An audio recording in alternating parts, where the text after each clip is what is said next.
Start Network is here. Hold no punches! I'm real revolutionary right now. Support this man, Black Media. He makes sure that our stories are told. Thank you for being the voice of Black America, Roland. Stay black. I love y'all. All momentum we have now, we have to keep this going. The video looks phenomenal. See, this difference between Black Star Network and Black-owned media and something like CNN. You can't be Black-owned media and be scared. It's time to be smart. Bring your eyeballs home. You dig?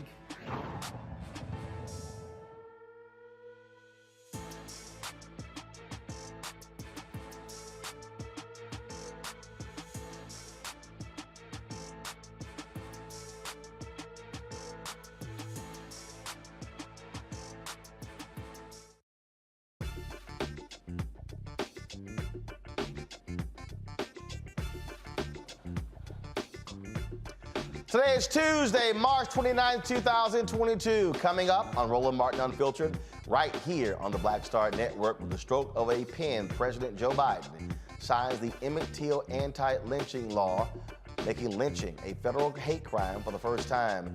It's been taking 100 years in trying to make this happen. In our Education Matters segment, the United Negro College Fund, they are getting $10 million from Mike Bloomberg to launch public charter schools on HBCU campuses. We'll talk with the UNCF about that. We always talk about voting on this show, and one of the most voter suppressive states is the state of North Carolina. In a split decision, a 3-judge panel rules that felons can vote in North Carolina once they leave prison, well, former felons. We'll discuss this groundbreaking decision with a North Carolina lawmaker, a voting rights reporter, and an attorney who is on the front lines as a defender of voting rights. Louisiana Supreme Court says that Black Lives Matter activist Ray McKesson can be sued by a police officer who was injured during a 2016 protest. He'll join us to talk about that court decision. Trenton, New Jersey Police Department, they released body camera video of the shooting that left Jaquan Henderson paralyzed from the chest down. And yes, it's as awful as his attorney described for us last week. A Florida hotel employee gets attacked by a guest. He defends himself, and he ends up arrested without a job. Really? In today's Marketplace segment, I was cracking on my man Joe Torre, the comedian, about some shoes he was wearing. Well, the shoes by a Black-owned shoe designer company. Joe and I always having fun with each other, so we're going to talk with that shoe design company right here on Roland Martin Unfiltered. Yes, we'll be talking with the creator of Rock Deep. And yes, the fallout continues when it comes to Will Smith and Chris Rock. We're going to give you the latest on that as well. It's time to bring the funk on Roland Martin Unfiltered on the Black Star Network. Let's go. He's got it. Whatever the biz, he's on it. Whatever it is, he's got the scoop, the fact, the find. And when it breaks, he's right on time and it's rolling. Best believe he's knowing. Putting it down from sports to news to politics. With entertainment just for kicks, he's rolling.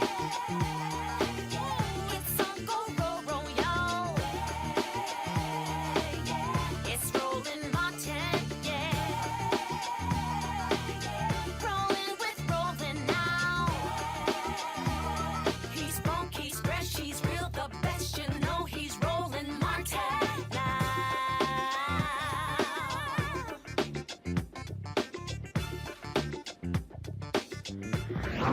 Martin.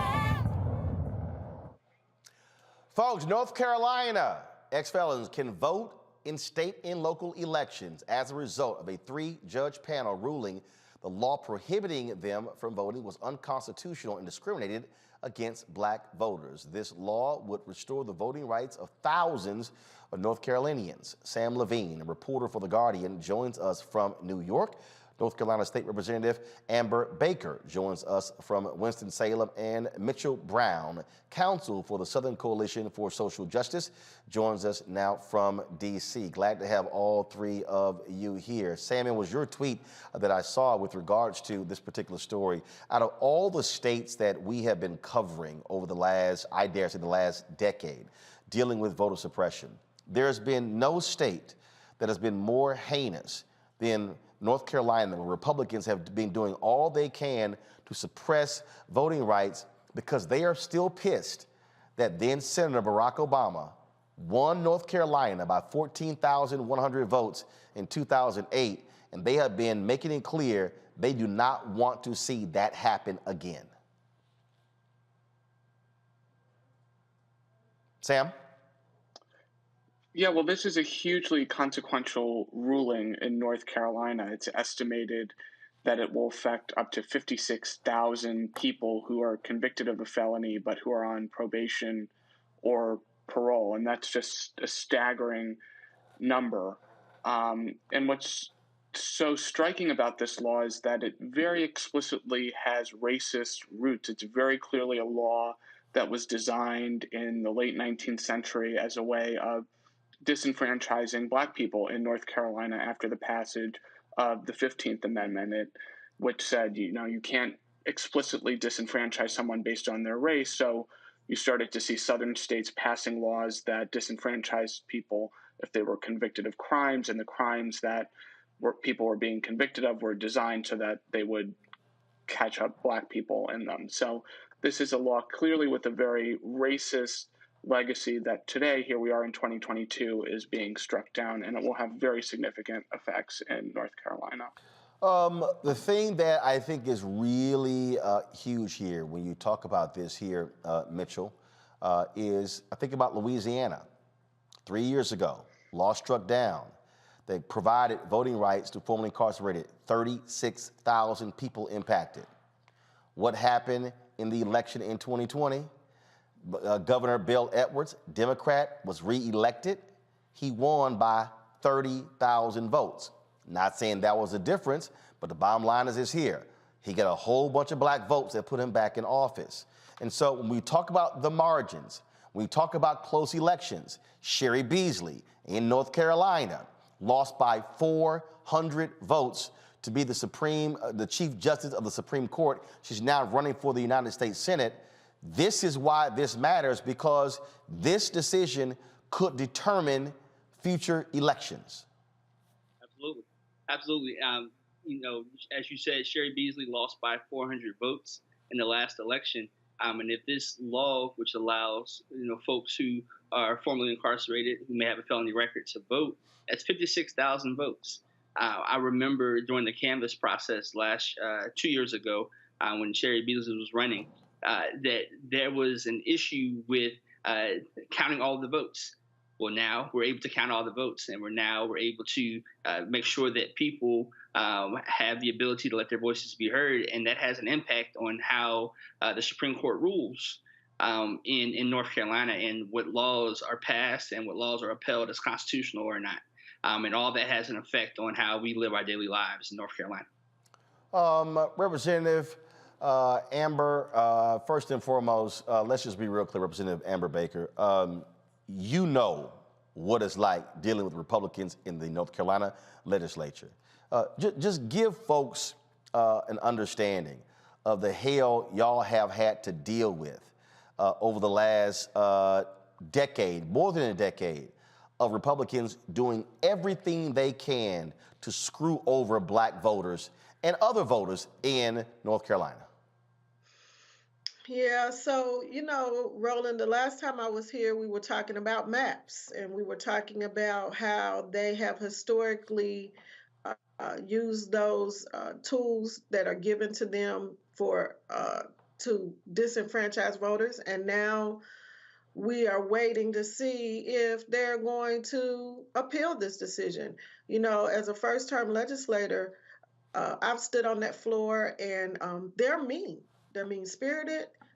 They do what they do all in the name of Christianity, and they talk down to us as if we are stupid, and they do not really respond well when you come in and you're articulate and you're well read and you're prepared for a debate on bills oftentimes that they don't even write. So they don't know what's in the bills. And so you have skilled individuals that serve on the Democratic side.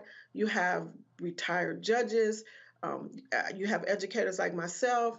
And we are never, ever consulted on issues that are relevant to the bills that they are passed. So they are running scared. And again, we won a decision very narrowly. But again, I say, if you don't think that voting has consequences, this is another instance where it is clear if we don't vote and vote all the way down the ballot, this could have had a very different outcome. Sam, what people also have to understand is that Republicans have used North Carolina as the laboratory for voter suppression.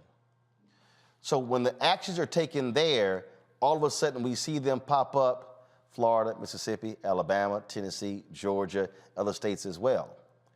But what we have seen, to the point Representative Baker just stated, because of the power of voting, because of Moral Monday, because, frankly, Reverend Barber, the NAACP, causing white folks in North Carolina to wake up, you see them clawing back. So the reasons Democrats now have a 4-3 majority on the state Supreme Court, and the state Supreme Court has been ruling against them. You've had the federal courts who said it was a laser-like targeting of black voters that peeled back the voter ID law. I mean, we can go on and on and on. And so we've seen a very smart electoral strategy in North Carolina and a legal strategy that has been able to fight back these the efforts of these Republicans in North Carolina. Yeah, I think this case is part of what we've seen over the last few years, which is a concerted effort to use state courts and state constitutions to protect the right to vote. That's been used quite extensively in litigation over gerrymandering in North Carolina and elsewhere. But in this case, we're seeing plaintiffs in this case relying on the free elections clause in the North Carolina Constitution, the equal protection clause in the North Carolina Constitution, and really a recognition that state courts can play a critical safeguard in around voting rules. And I think it also highlights, as you were mentioning, Roland, the importance in voting in elections for local judges and for the state Supreme Court. I think it's more than likely that this is a case that will ultimately be decided by the North Carolina Supreme Court, where Democrats currently have a majority. You mentioned that there was a race 2 years ago that was decided by just a couple hundred votes. And these are not elections that people typically pay attention to. They don't get the attention of a congressional race or a presidential race or a gubernatorial race. But they're really races at the end of the day that really, really wind up having a profound impact on voting rights and American democracy. The legal strategy that I talked about there, Mitchell, really is important because, and I remember having a conversation with Reverend Barber about this, when they were fighting the gerrymandering issue, he and others told the white lawyers there, don't try to make this about political gerrymandering, make it about racial gerrymandering. What ended up happening? John Roberts-led Supreme Court said the case that came out of Wisconsin, oh, we don't have any authority when it comes to political gerrymandering. And so what happened in the state there in North Carolina, it was overturned because of racial gerrymandering. This is also an example of how you properly listen, you use race when it's there, and you listen to black people and black lawyers to understand how to fight these efforts. And so in this case here, for them to say it specifically impacted African Americans, that's a huge part of this ruling. It's a huge part of this ruling. And Roland, you brought up a really important point that, you know, it's all about race. At the end of the day, North Carolina has a robust history of voter suppression.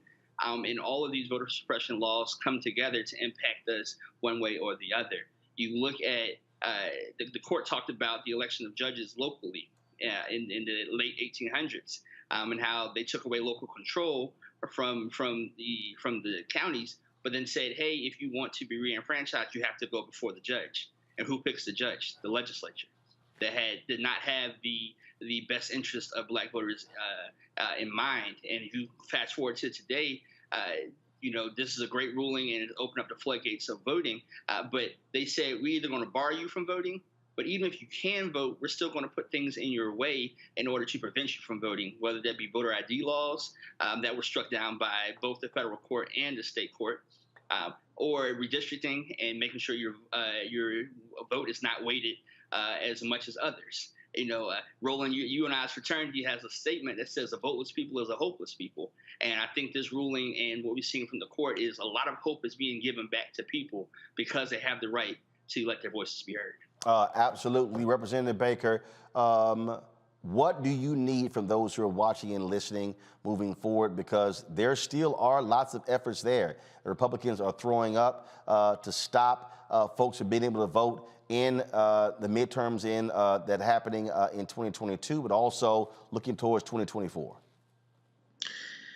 So what I've been doing as I am out amongst the people, which is what I did before I ran for office, is I'm telling people now to check your status, check your voting status, and make sure that if you're registered to vote, that your registration is still active, so that you can do it now. We're just a little over 30 days before early voting starts, and I hope that today, of those 56,000 voters that are now eligible to vote, that they went and got registered today.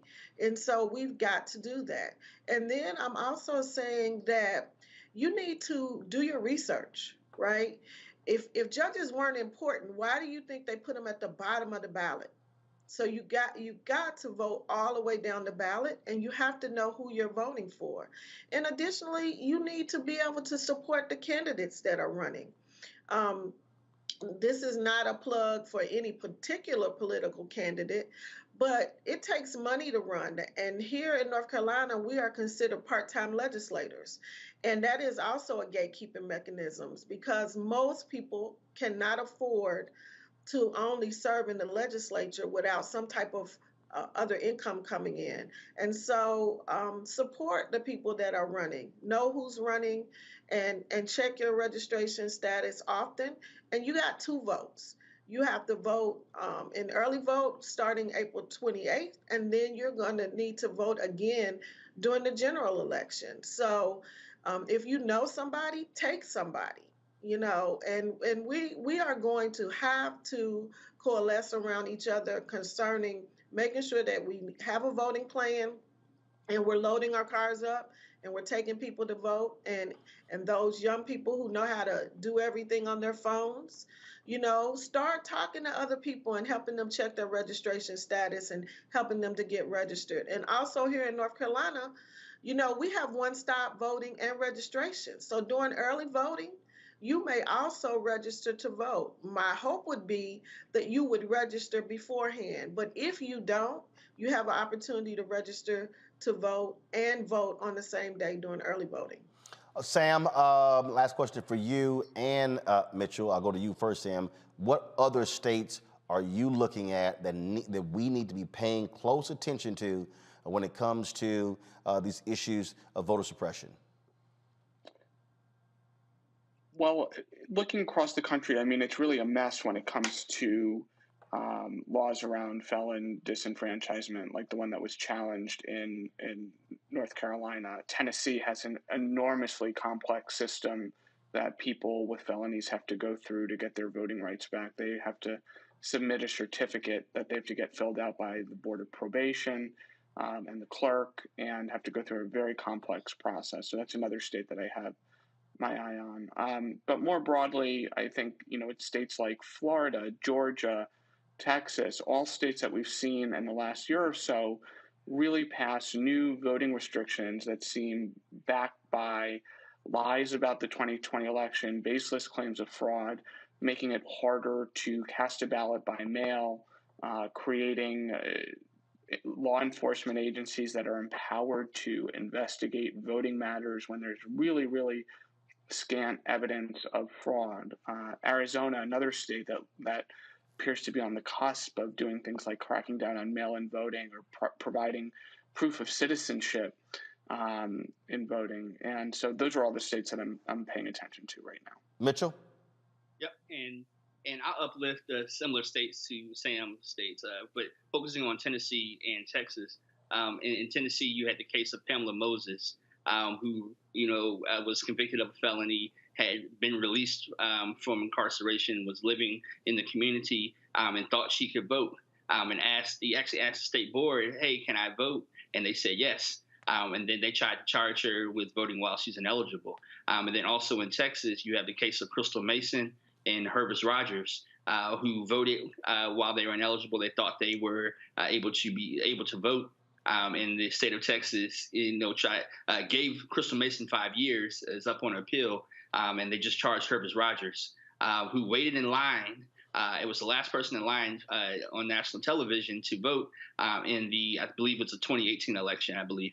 And they, 4 years later, are now prosecuting him for voting while he's ineligible because he was still on probation. So Texas and Tennessee are 2 states that we have our eyes on. All right. Folks, I appreciate it. Thank you so very much for joining us. And we're going to continue to monitor what happens in North Carolina because it is certainly a bellwether state for these issues. Thank you. All right. Thanks a bunch.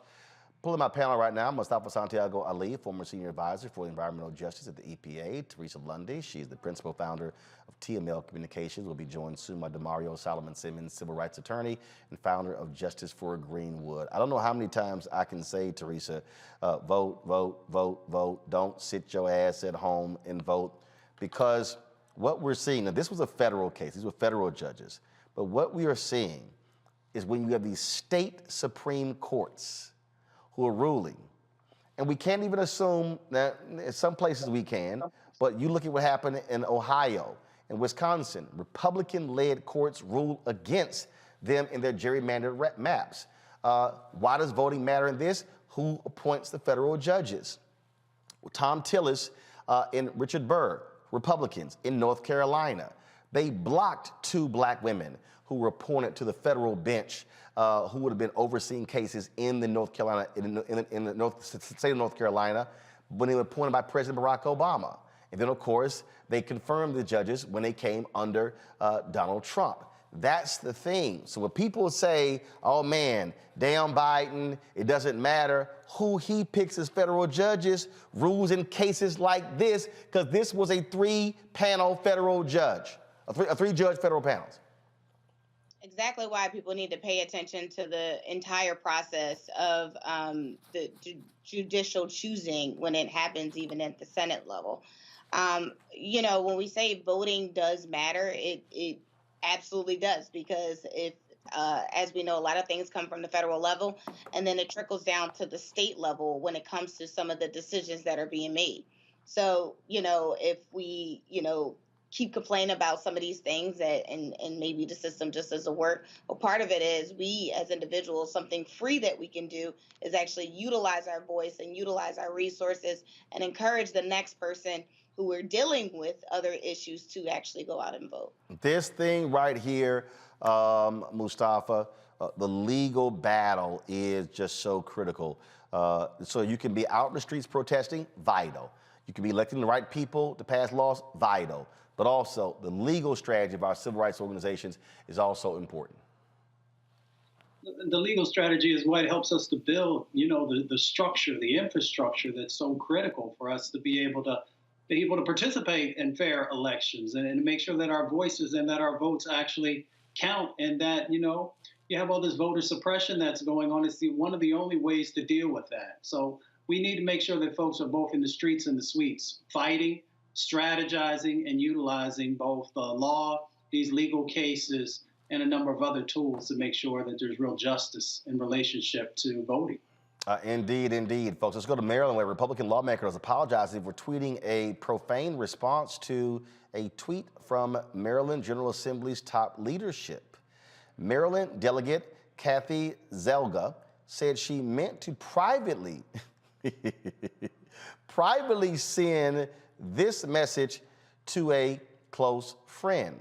Speaker Adrian Jones, in a tweet, says, see the joint statement with Senator Bill Ferg on Maryland's congressional map ruling. Well, Kathy decided to tweet, breaking, bitches, the court is not gonna like to see that. The 7 judges that get to see this and make a final decision will not like this press release. That is even better for us. Well, Senate President Bill Ferguson, House Speaker Adrian Jones again, were like, really?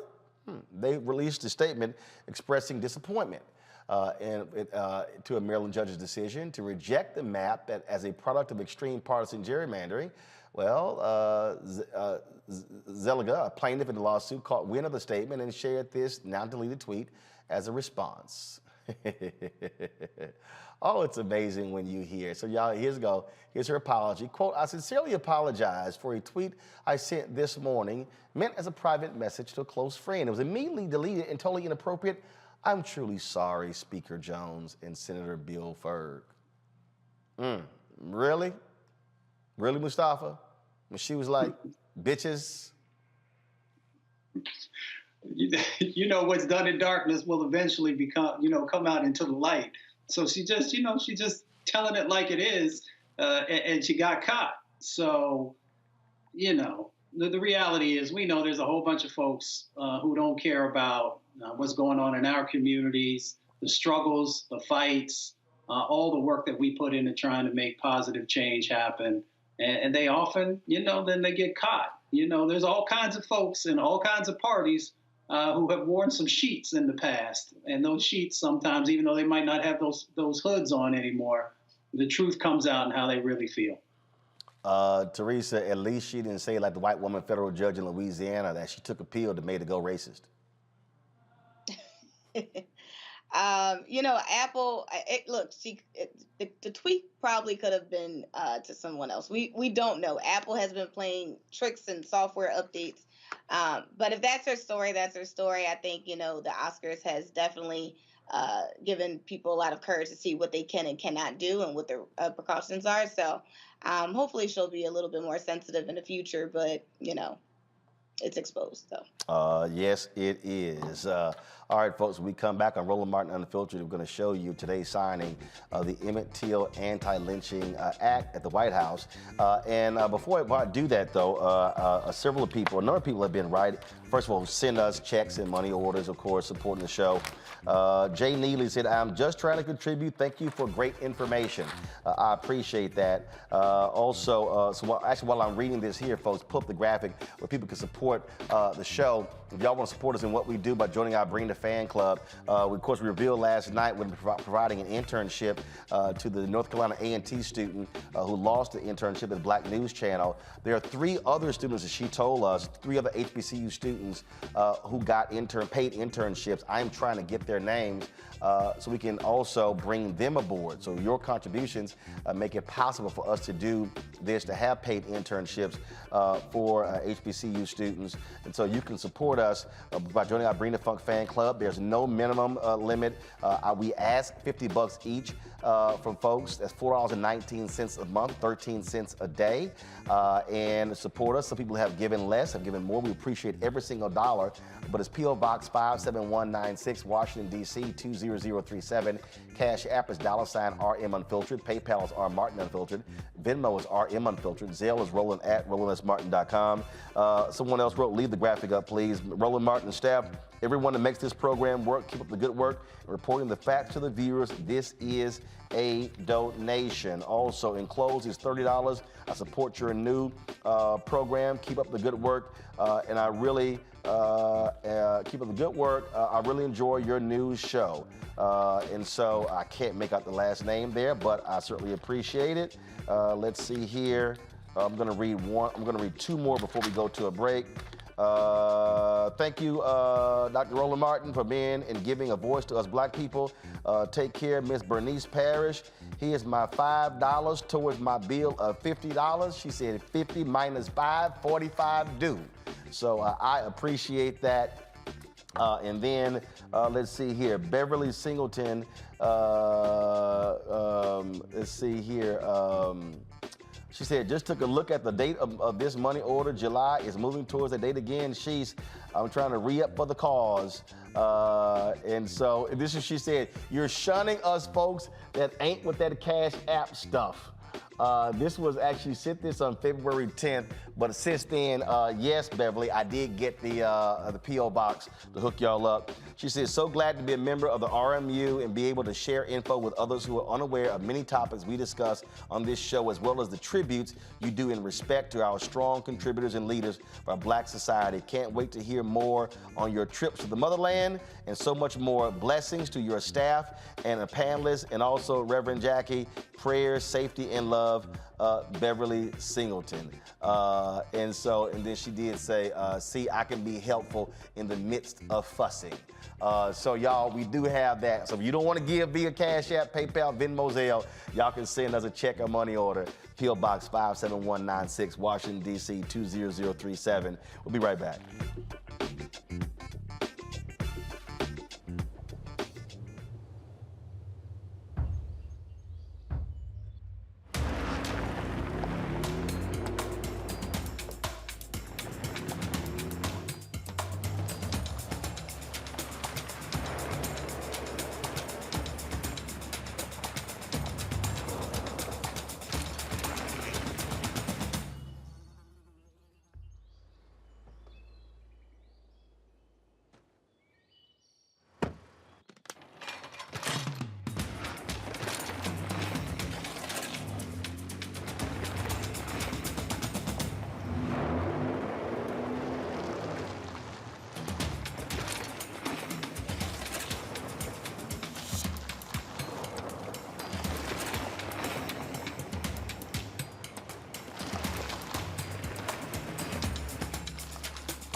Now, did you ever want to do a soap opera? I did it before, Another World. I did it years ago. With Joe Morgan Freeman, called Another World. It's the funk now, but that's how I started in TV. My first job. My very first TV job. Joe Morton and Morgan Freeman were on a soap opera? Together. Yes, wow. I know. Oh, I loved it. I played a prostitute. I was real raw. My name was Lily Mason. I was a hoe on Tuesday, and I owned the town 2 weeks later. That's how they do you. Right, that's how soap opera. You evolve, yeah. Right. So now I'm on this, but I'm rich right from Jump Street. So I'm loving it.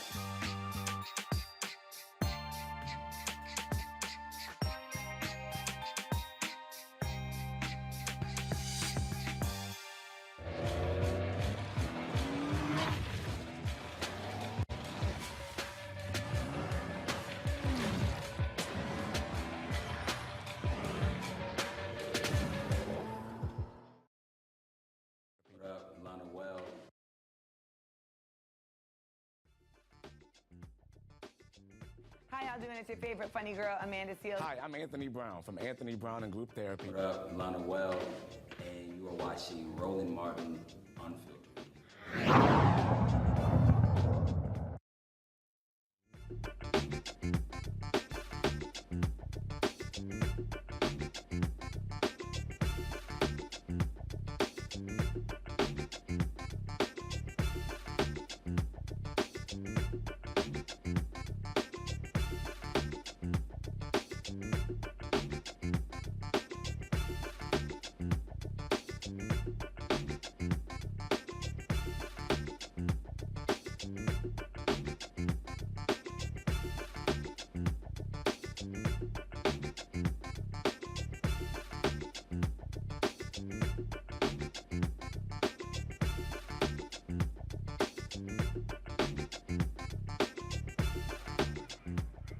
A couple of hours ago, President Joe Biden signed into law the bill named after Emmett Till, making a federal hate crime for lynching, more than 100 years after the first attempt to pass such bill.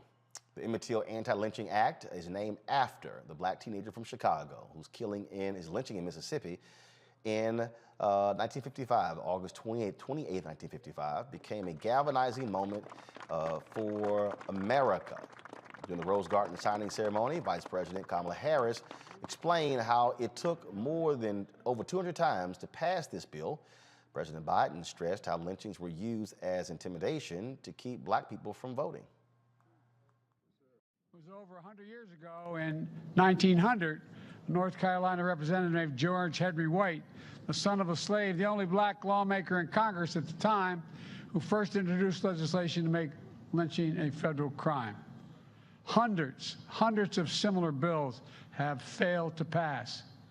Over the years, several federal hate crime laws were enacted, including one I signed last year to combat COVID-19 hate crimes.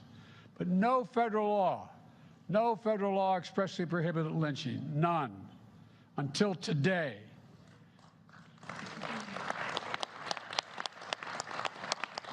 One of the leading chronicles of our history of the lynching is Brian Stevenson, who happens to be a Delawarean from my home state, who wanted very much to be here today, but he could not.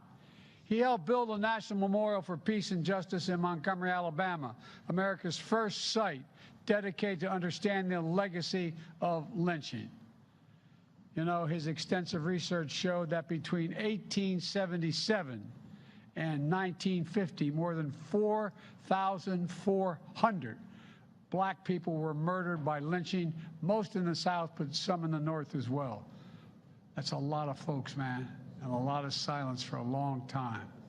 Lynching was pure terror to enforce the lie that not everyone belongs in America, not everyone is created equal. Terror to systematically undermine hard-fought civil rights. Terror, not just in the dark of the night, but in broad daylight. Innocent men, women, and children hung by nooses from trees, bodies burned and drowned and castrated. Their crimes? Trying to vote, trying to go to school, trying to own a business or preach the gospel. False accusations of murder, arson, and robbery. Simply being black. So lynching, well, we know it's a stain on the history of our nation. Since our founding, and in particular, in the century following the Civil War, thousands of people in states across our nation were tortured and murdered by vigilantes. They were dragged from their homes. They had ropes wrapped around their necks. They were hanged, burned, drowned, and dismembered. Often, as the president said, as their families were forced to watch, and as crowds gathered to spectate. These lynchings were motivated, of course, by racism and meant to cause terror. They were acts committed to secure political and social control. But they were not designated crimes by the federal government. Lynching was not considered a crime by the federal government. Legislation to make lynching a federal crime was first introduced in the United States Congress in the year 1900. It failed. In the 122 years since, anti-lynching legislation has been introduced to the United States Congress more than 200 times, advanced by leaders such as James Weldon Johnson of the NAACP, and of course, the phenomenal Ida B. Wells. Those who courageously knew what had to be done and were undeterred. And when we speak of Ida B. Wells, let's understand the courageous nature of that incredible American who used her skill, her profession, her calling as a journalist, as President Biden noted, to help open the eyes of our nation to the terror of lynching, which speaks, of course, to the role that we have known also historically. I'm going off script for a moment, about the importance of the black press and the importance of making sure that we have the storytellers always in our community who we will support to tell the truth when no one else is willing to tell it. Folks, of course, this is an historical bill. The new law makes it possible to prosecute a crime as a lynching when a conspiracy to commit a hate crime leads to death or serious bodily injury. DeMario, your thoughts on this law finally coming to fruition? Hey, Roland, good afternoon, good evening, good to see you and the panelists. Look, they invoked my mentor, Brian Stevenson, and I know he's worked on documenting lynchings, and I know people have worked for over 100 years to get this done. I'm glad it happened, but I'll be frank and honest with you. We need voting rights. We need a George Floyd Policing Act.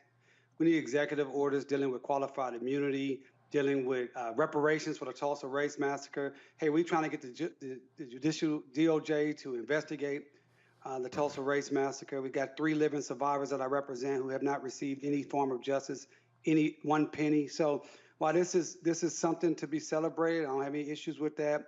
We got so much more that's impacting our lives on a daily basis, millions and millions of our people each and every day that has not been dealt with. And that's what has me a little muted in the celebration today. Well, Mustafa, there are some who say, well, this is just a ceremonial bill when it's not. It's another arsenal. It's another piece of weaponry that can be used by federal law enforcement when you have hate crimes. Without a doubt. I mean, it's a critical, I hope folks understand how important this is. Yes, it took, over 100 years to get it in place. But when prosecutors are trying to figure things out, they go into their toolbox. And this is another tool that folks will be able to have to bring people to justice. Not just bring people to justice, but also to let folks know that if you are going to conduct this type of behavior, if you're going to take somebody's life, that there are going to be significant charges that are going to be a part of it. Now, the one thing that we still have to continue to work on is the fact that we will see folks who we know were lynched, and sometimes there will be these other descriptors that they try to take their life or a number of other things. So I think that we still have work to do in that space to make sure that there's real justice. But I'm glad to see that we now have this additional tool to hold people accountable. Teresa? And also, yeah. Teresa, who was there? There were, first of all, descendants of Emmett Till, as well as Ida B. Wells Barnett, of course, who was very well known for her anti-lynching writings. They were also present at today's ceremony. Yeah, and symbolism matters, especially in this case. Listen, I am very excited that it did happen. Honestly, the timeline really doesn't matter to me because it is going to go into the next generation. And so when, some of these hate crimes are coming up, as Mustafa said, prosecutors will be going into their arsenal to see what they actually can do. So it is an exciting time. I'm glad, Vice President Kamala Harris actually had the opportunity to co-sign this bill while she was in the Senate. And now we see, the results as VP bringing it across the finish line. Absolutely. And look, we're operating now in a world where you have people who are trying their best to deny what's really happening in this country. The Legal Defense Fund, NAACP Legal Defense Fund, tweeted this video about a couple of minutes ago where they said after just 2 hours of debate, South Carolina legislators voted to advance a new anti-truth bill closer to becoming law. And one of the state representatives, Annie McDaniel, she criticized them, saying, why is it that y'all are so quick to pass this law? Listen to what she had to say. I would be very distrue to who I am if I didn't acknowledge the fact that we are advancing a bill regarding times in our history that might be taught that caused a lot of unrest regarding 5 bills, which turned into this one bill. And the bill is being advanced with a total racial split on this committee. All 5 African-American Democrats voted no. All 12 Caucasian Republicans voted yes. That sounds like we have taken ourselves so far back in history till it is totally unbelievable. When I think one of the requests was just for a little bit more time to talk about, digest, and most importantly, hear from teachers regarding this piece of legislation. Yes, ma'am. No, it's not even legislation yet. Regarding this document that is going to be advanced as a committee bill. Now, my question is, how do I remove my name as a sponsor of this bill because I care not to be a sponsor of this bill?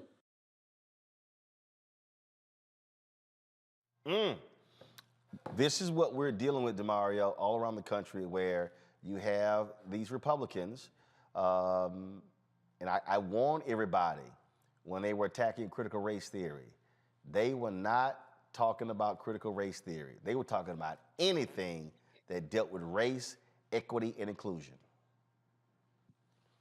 Absolutely. You know, this is happening all over the country. It's happening right here in Oklahoma, and these people feel that their existence is in threat, and their power, more importantly, is under threat, and therefore they want to restrict actual history, the actual history of this country that they say they're so proud of. They say this is the greatest country in the world, right? That's what they always say, but they don't want to talk about the true history of this country and talk about everything that has happened up to this point, the good, bad, and the ugly that makes the country what it is today. And so I appreciate that representative saying, look, I don't want to have my name on it. I don't have anything to do with it. And it just pains me when I think about what Brother Senator Cory Booker said last week when he was defending the Judge Brown, Jackson Brown, and he brought up the name of Tim Scott, knowing what it's like to be an African American in this country. But Tim Scott supports this type of legislation, and we must speak truth to power to that it's not just the Black Democrats, it is those who have totally buy into white supremacy, the Tim Scotts of the world, the Herschel Walkers of the world, and others who are binding together with the white supremacists, with the Republicans, to try to restrict our history, our access to voting, our access to opportunities, our access to capital, and mass incarceration, trying to take us right back to enslavement, point blank, period.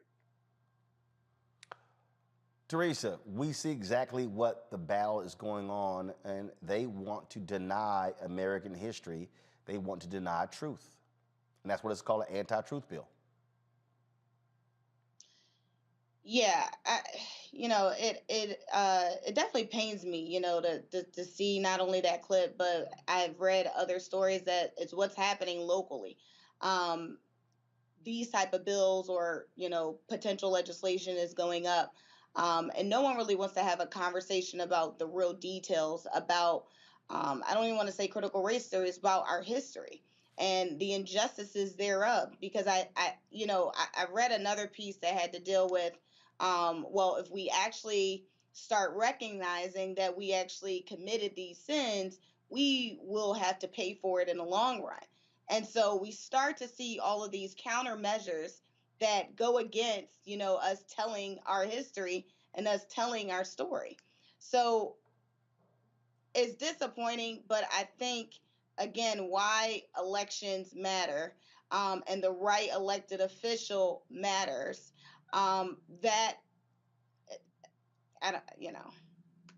it's just disappointing. Well, again, we have to be aware of exactly what the strategy is. Mustafa, this is all about white grievance. That's what this is all about, white grievance. Exactly. And it is the whitewashing of history so that you can then manipulate policy, so that you can hold on to power, and so that you can garner more resources for yourself and the communities that you come from. And and that's the whole game plan here. When they can eliminate the truth that has happened in the past, then it's easier to create the mis and disinformation so that you can move your agenda forward. And that's what this is all about. It is indeed. All right, folks. Got to go to break. When we come back, we'll talk Black and Missing. Also, we'll talk about a case out of Louisiana where the Supreme Court has issued a shocking ruling that could affect anybody who is protesting in that state. Before I go to the break, I'm going to read some more of our notes from our viewers. Folks, if you want to support us in what we do a couple of things. First and foremost, download the Black Star Network app. A lot of you, I was on the phone today with Vimeo, talked about the problems we faced yesterday with the app. We're investigating exactly what happened, but you can download on your Android phone, Apple phone, Android TV, Apple TV, Roku, Amazon Fire, Xbox One, Samsung Smart TV. Join our Bring the Funk fan club. Of course, you can join us, send a check or money order to P.O. Box 57196, Washington, D.C. 20037. Cash App is $RM Unfiltered. PayPal is R Martin Unfiltered. Venmo is RM Unfiltered. Zelle is roland@rolandsmartin.com. roland@rolandmartinunfiltered.com. And so we want to thank Kim Lacey, Keith Lewis, as well as, let's see here, Janetta Sanders Cook, for giving during the show. We also have Sean B. As well, Doris Walker via Zelle. Thank you so very much. I want to thank all of you. Let me also just read some of these messages here. Congratulations, Black Star Network. I love what you're doing. Keep showing us who we are, who we should be. God blessings, Pamela. Pamela, thank you so very much. Also, a note here, Roland, just to say thanks to give and my continued support for all of you, and all you do to keep us informed. I've enclosed $50. Gloria Farlow, looks like. So, Gloria, I appreciate that. Let's see here. Keep on, Roland Martin, telling the truth for our people. Also, Happy New Year, Michael Hayward, who also contributed to the show as well. Let's see here. My girl Dr. Sheila Brooks and Rodney Brooks sent us this card. Y'all take a shot of this. You are a Black History fact in the making. That was the card they sent. Congrats on the Black Star Network, so well deserved for the two of you. Thoughts. Two of our favorite couples in the world. And then the card says you're on the come up and making sure others are coming up with you. That's power, that's grace, that's love. Love you much. Hugs and big hugs from Dr. Sheila Brooks and Rodney Brooks. And Sheila contributes $1,000 every year to us, so we appreciate that. Last card, well, it's that time of the year again. We're so happy for you and the Black Star Network. Praying for continued success and good health. As a membership, Claudia and Rosemary Cleveland from Colorado. Also for our daughters and family out of Crowley, Texas. Chandra Carradine and family out of Birmingham, Alabama. Is it Arima or Crema Granger and family? Take care, Claudia and Rosemary Cleveland. And so we appreciate y'all's support as well. Folks, thanks a bunch. We appreciate it, folks. We'll be back in a moment.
On the next A Balanced Life, as we grind down to the end of another long winter, it's easy to slip out of balance and into the foggy doldrums. On the next A Balanced Life, ways to push through the gray days until the warm days of spring arrive.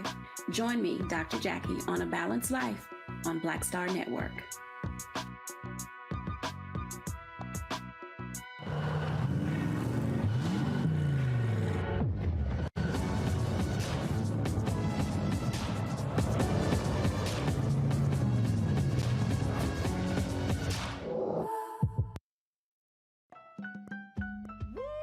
We're all impacted by the culture, whether we know it or not. From politics to music and entertainment, it's a huge part of our lives, and we're going to talk about it every day right here on The Culture with me, Faraji Muhammad, only on the Black Star Network.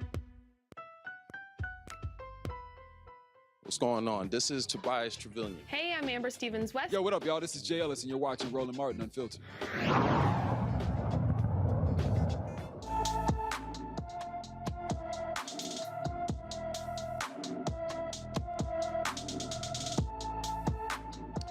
Folks in Maryland are desperately searching for a missing 9-year-old. Taekwon Washington has not been seen since Saturday in Severn, Maryland.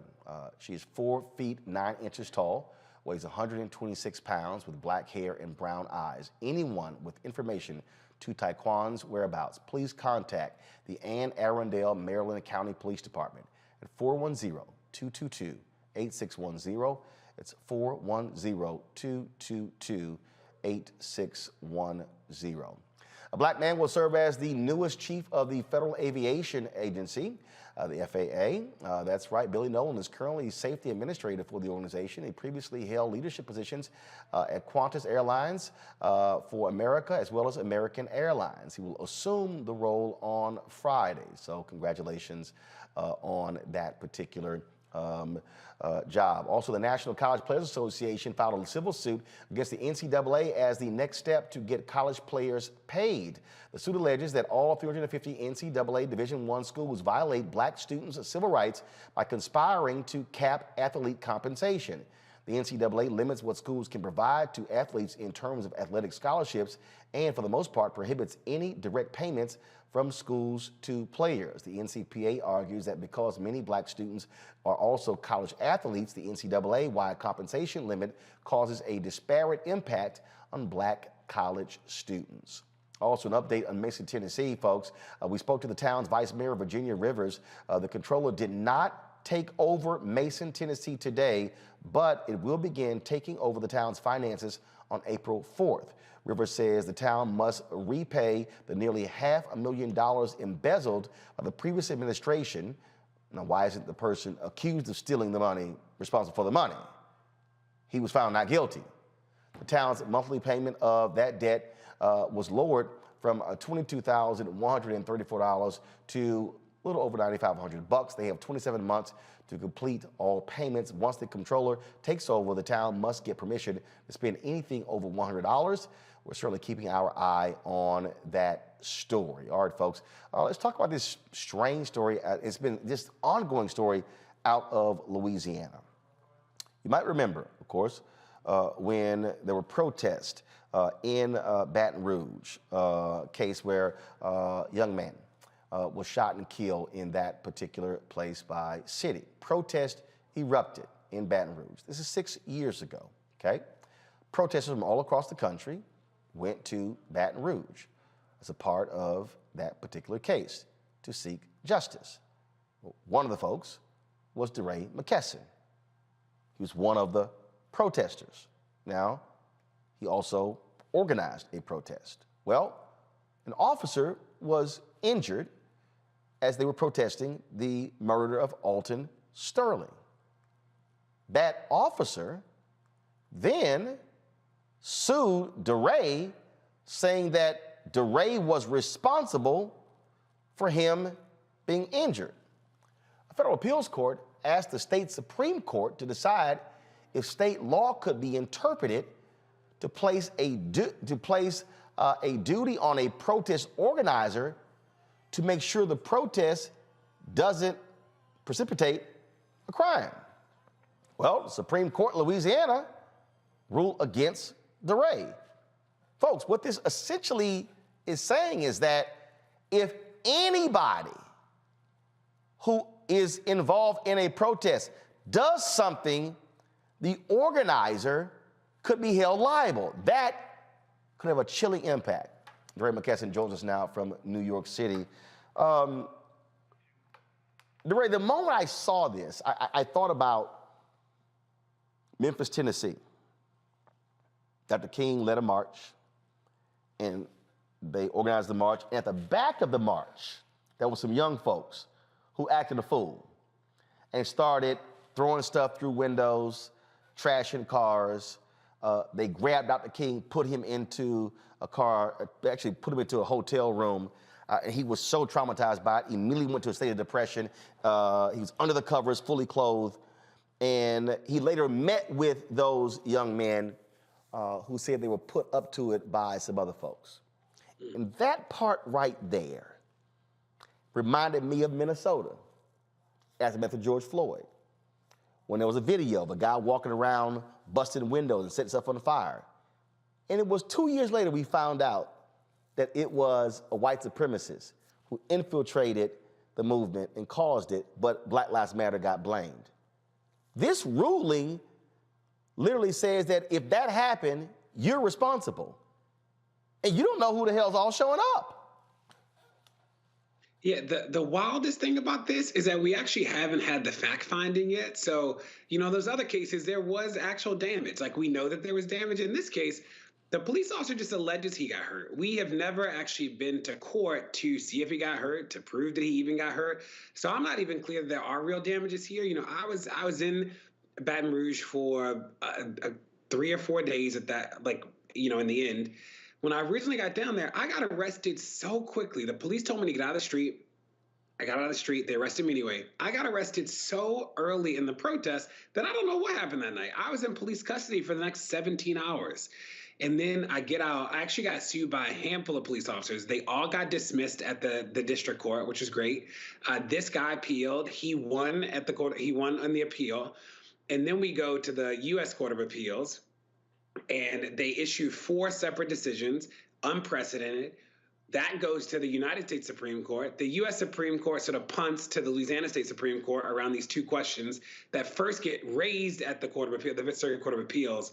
And we had hoped that the Louisiana State Supreme Court would rule in our favor because it is such an incredible ruling to not rule in our favor. And then we're here. So this would essentially make any protest person, forget leading, because I didn't even plan the protest in Baton Rouge. I was just there. I was there helping them out. I was helping manage some of the messaging, sort of, but I was not one of the protest leaders. I had no insight about the route. So you didn't call for the protest, you didn't organize it, you just attended it. So I met with some of the protest leaders the day before, so I knew it was going to happen, but I was not one of the planners. I wasn't even one of the actual leaders leading people. I mean, I had and have a big social media presence, so I was potentially helping guide people know where to go and not go because of social media, but this wasn't an event that I planned. There are protests that I helped plan, that I came up with the idea, that I organized the logistics. This wasn't one of those. So how are you getting sued? So what? Thousands were there and it's just you? Yeah, he's suing me because I was the name in the face, because my arrest was national news, and there was a whole moment around the arrest. And I did sue the Baton Rouge Police Department. I led a class action lawsuit against the police. We won. It was the first class action lawsuit in the protest to sue the police for misconduct, essentially. So I think that the police were pissed. I think that the people in Baton Rouge who were pro-police were pissed. I think that a lot of people were upset about the activism that moment spurred, but I don't even know if John Doe was actually even hurt in the process, which is really wild. So I think I'll be fine. I have incredible lawyers, but the precedent that this sets is really chilling. And that's the point there, because literally, when you're organizing a protest, you don't know who the hell shows up. It's not like there's a check-in process and you're taking down names, cell phone numbers, date of birth, social security number to know all who is there. And even if you did all of that, anybody can literally join the protest. And if somebody leaving that protest goes and does something and punches a cop or throws something through a window, what? The cop then goes, y'all who were on stage, it's your fault because you brought these people here. And there is, the reality is that there is Supreme Court precedent from the 60s, from the sit-ins, that protects protesters from lawsuits like this. We were shocked that there was so much confusion about that at the Court of Appeals. When we go to the Supreme Court, when we went last time to the Supreme Court, we anticipated that they would just very clearly rule in our favor because the precedent that the Supreme Court has established is actually pretty clear. And instead, they sort of punted on having to make a ruling about the First Amendment, and they deflect to the Louisiana State Supreme Court. The Louisiana State Supreme Court had a chance to just make this all go away. So the Supreme Court would not want to wade into it. I don't think that those Trump appointees want to come out with a ruling about the First Amendment. The hard thing is if this becomes the law, then the January 6th people, Donald Trump, a whole lot of all the abortion clinic people, all of those people suddenly become civilly liable for anything happening at those rallies. And I think that the Supreme Court just didn't want to wade into it, but here we are. And it looks like they will have to wade into it. We will probably lose again at the Fifth Circuit, where we lost 4 times last time. And I anticipate that we will probably have to take this back to the Supreme Court. Questions from my panel. DeMario, you first. Well, I think the issue is here that laws have been utilized to oppress our people from day one. So the same way we saw white, poor Republican voters not vote for Medicaid expansion, not vote for all type of programs that would help them, I don't think they care that this law is going to hurt them. And I'm very concerned for First Amendment protections as a civil rights attorney. I'm very concerned for you, my brother, who, they would try to hold you liable personally, attorney's fees and all of that. We have a 6-3 Supreme Court that is I ain't gonna say conservative, racist. We have a racist Supreme Court that is trying to submit white minority rule here in America. This is a part of it to make people afraid to dissent. I mean, we also have, when you couple what this law is doing with what they're doing state by making it legal to actually run over actual protesters and make that legal. When you put all that together, they're trying to make sure that they make sure people are afraid to protest and have dissent. This is a very, very scary scenario here. I'm going to be paying a lot of attention to this case. I'm glad you have great, powerful lawyers. I'm glad you're doing this public relations right now because people need to know about this, and I'm wishing you all the best for you and for our community. Thank you. Teresa.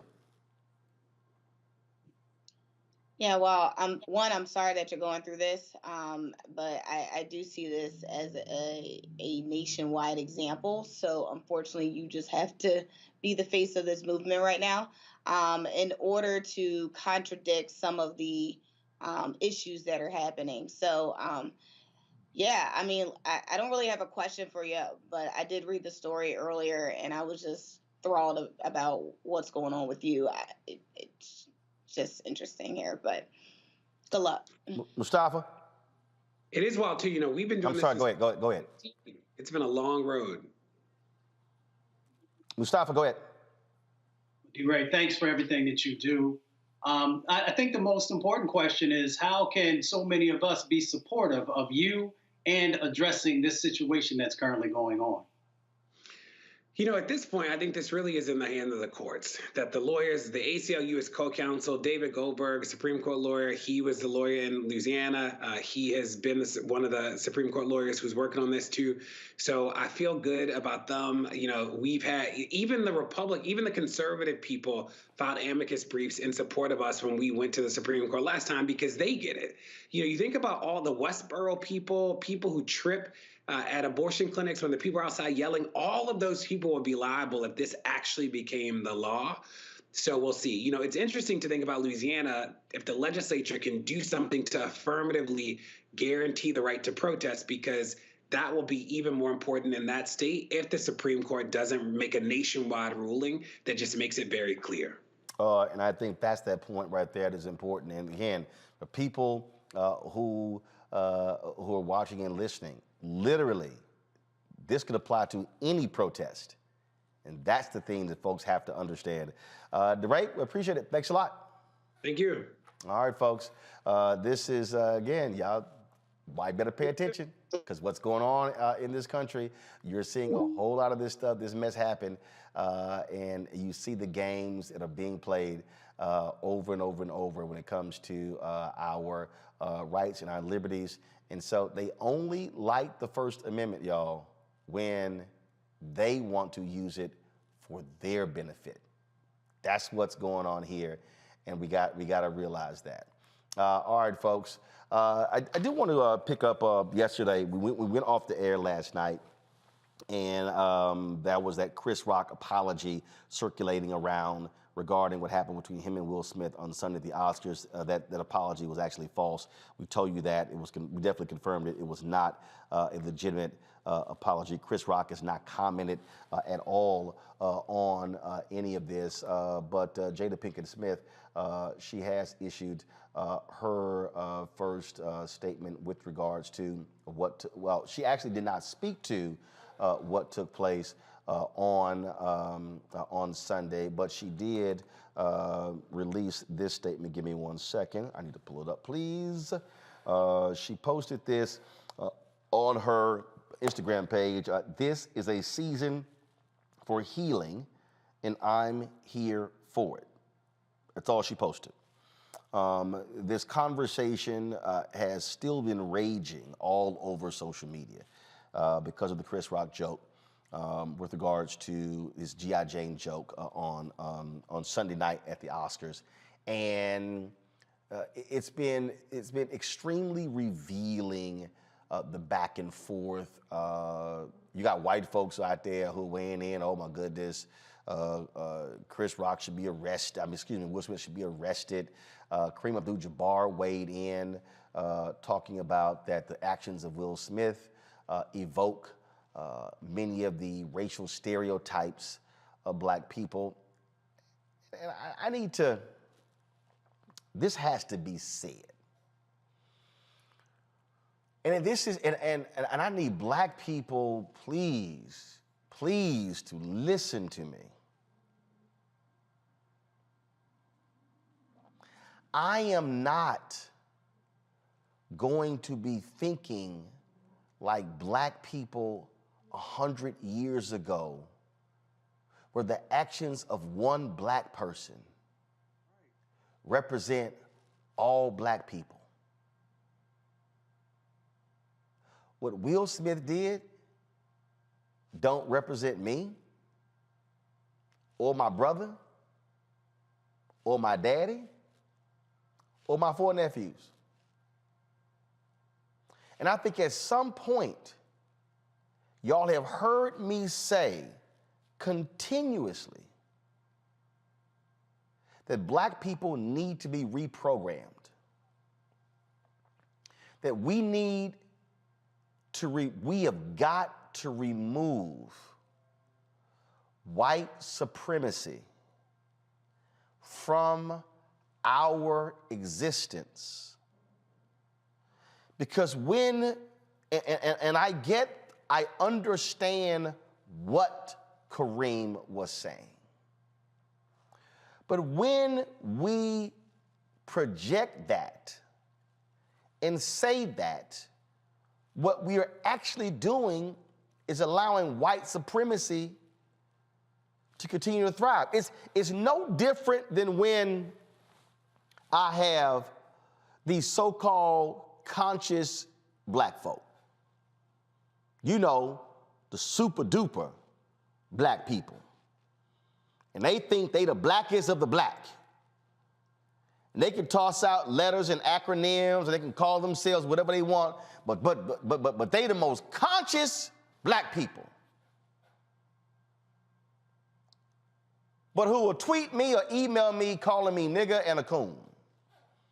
And I say, I'm sorry. How can you be a conscious black person, yet you use the language of white oppressors against your very people? You can't. So you even using the language means your ass ain't conscious.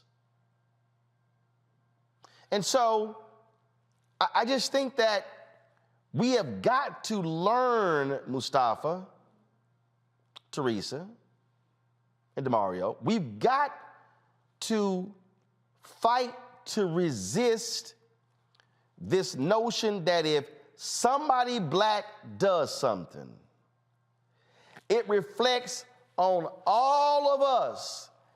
And why you doing that? You making us look bad in front of the white folks. The language that I have heard from some people literally sounds like, well, if this had happened at the BET Awards, we can understand it. But man, you did this in front of the white folks at the Oscars. Well, first of all, BET ain't even black owned. So that's in front of the white folks. That, to me, is a part of this that has to change, Mustafa.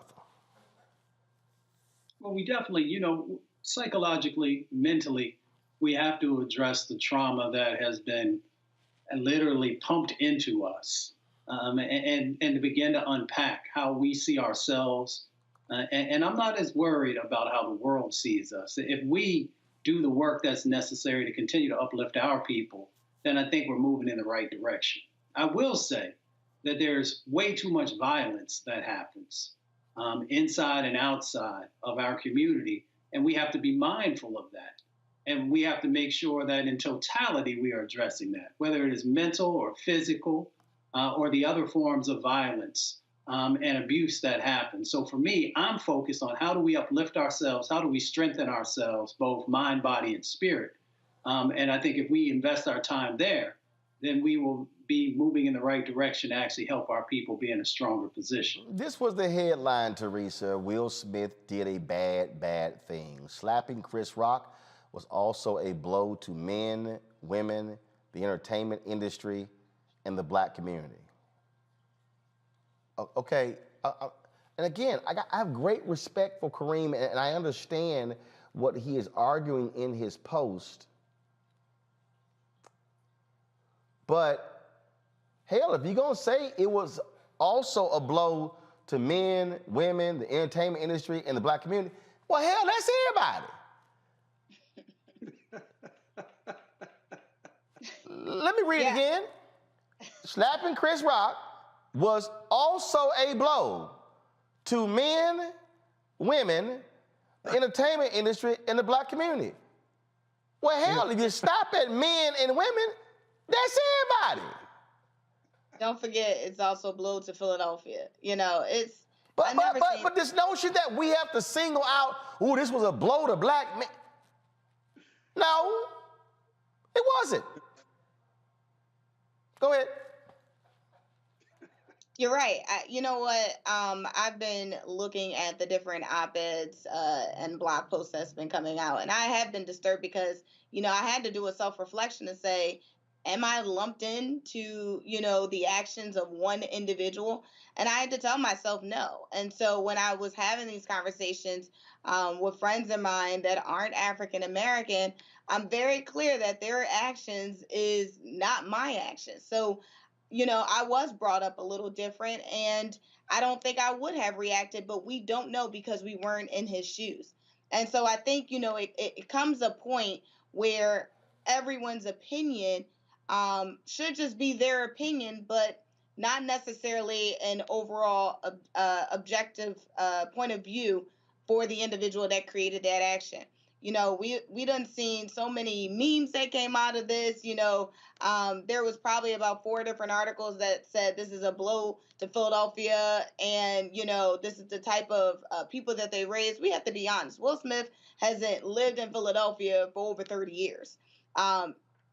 Sometimes he, you know, comes there for some of his projects, but he hasn't lived here. So part of it is, you know, it could be just wherever he was for 30 years. This could be a stake on LA, right? So, I mean, we can't just keep putting these tags on individuals. We just have to say, Will Smith did this because he felt this way. But I think, you know, putting this tag on an entire population also takes us back into this plantation mindset, where we are only thinking of, you know, where, you know, if I mean, look, let's look at history, right?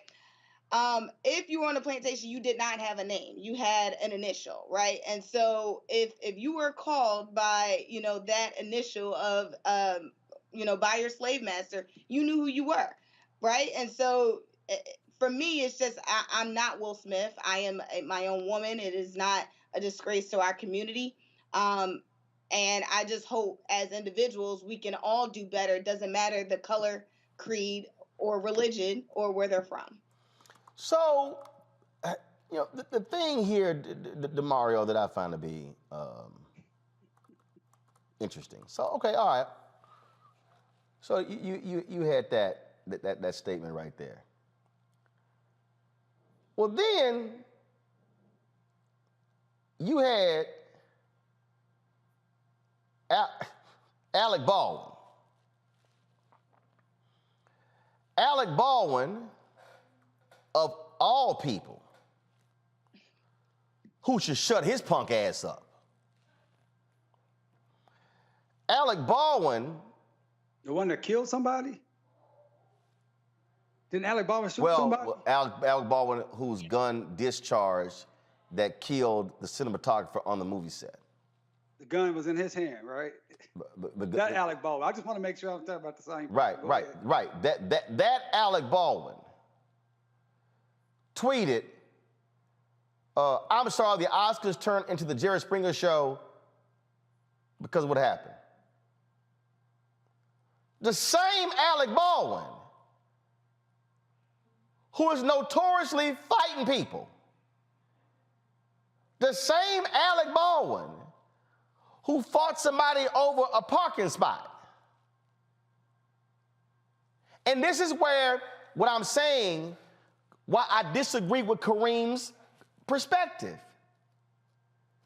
Does Alec Baldwin's actions speak to all white men? Listen, if Lil Wayne said some dumb shit about how ain't no racism because I see white people in my audience, Lil Wayne ass don't represent me at all. Kodak Black and Ray J, they little asses were down there at Mar-a-Lago with Trump and that punk ass former Representative Vernon Jones, who praised Kodak Black for paying for the funerals of law enforcement officers. Ain't nothing Kodak Black say or do representative of me as a black man. When we say this, DeMario, when we articulate this, what we're really doing is playing right into the whole deal of, come on, man, don't do that, because if the one thing you do, that represent all of us. No, it don't. Kareem's son stabbed his neighbor. He in prison. The actions of Kareem's son don't represent all black people. So what? Because it's Will and Chris at the Oscars, it does? No. The undercurrent of what Kareem is saying is that, damn, why y'all had to do that in front of the white people? That has to change this right here for us, where we really are so concerned about how, because the white people saw it and how they feel. It is so much to unpack here, and I'm gonna start here. The trauma that you're talking about changing our minds starts with the fact that we legitimize an illegitimate organization, which is the Oscars itself. It's an illegitimate organization that was set up for white people to celebrate white people. And the only reason the Oscars are even relevant is because black people are a part of it. You can't even have entertainment without black people. And so let's start there with changing our mind state, where we have to force ourselves into these white spaces. That's not government, it's not taxpayer dollars. Force our space into these white spaces to be feeling like we're being validated by what they believe is great art, what they believe is the best actor. We say, oh, this is the first black actor since 16 years. So what? That's an organization that is racist from 80 years of its founding. Now it sprinkles in a few black people that then they decide who's the best actor or not. Let's start there with the trauma of our mind state. Number two, I saw the slap like everyone else. I would say that I was, if that happened to me, if you slap me, it's gonna be some slapping going on. As a man, I get all that, but I'm certainly disappointed that this is still such a distraction in our community. Do you know that President Biden, and I'm sure, Roland, you probably talked about it yesterday, in his new budget coming out, where he's wanting to give billions more dollars to policing, $31 billion more additional to the Pentagon to feed the war machine, sending more billions of dollars over to Ukraine to folks who don't look like us, who, according to published reports in the New York Times, the Peace Corps is telling, hey, black people, if you come over here, you may be called nigger, you may be called monkey, but we're sending our taxpayer dollars, black money, black taxpayer dollars over there, but we got black communities all around this country who cannot get proper funding, proper education, can't get reparations, can't get restoration for what was lost during urban development and Jim Crow and redlining. These are our real problems. So I agree with you that these particular acts of two rich guys do not represent the totality of black folks. But we have to start with the root of our mind state that we don't need any white validation, period, to be full-fledged human beings that can decide who we decide is the best, who we decide what is good, what is the next trend, and what should be important to us. Yeah, I just want us, when something happens, the default should not be, man, what you doing?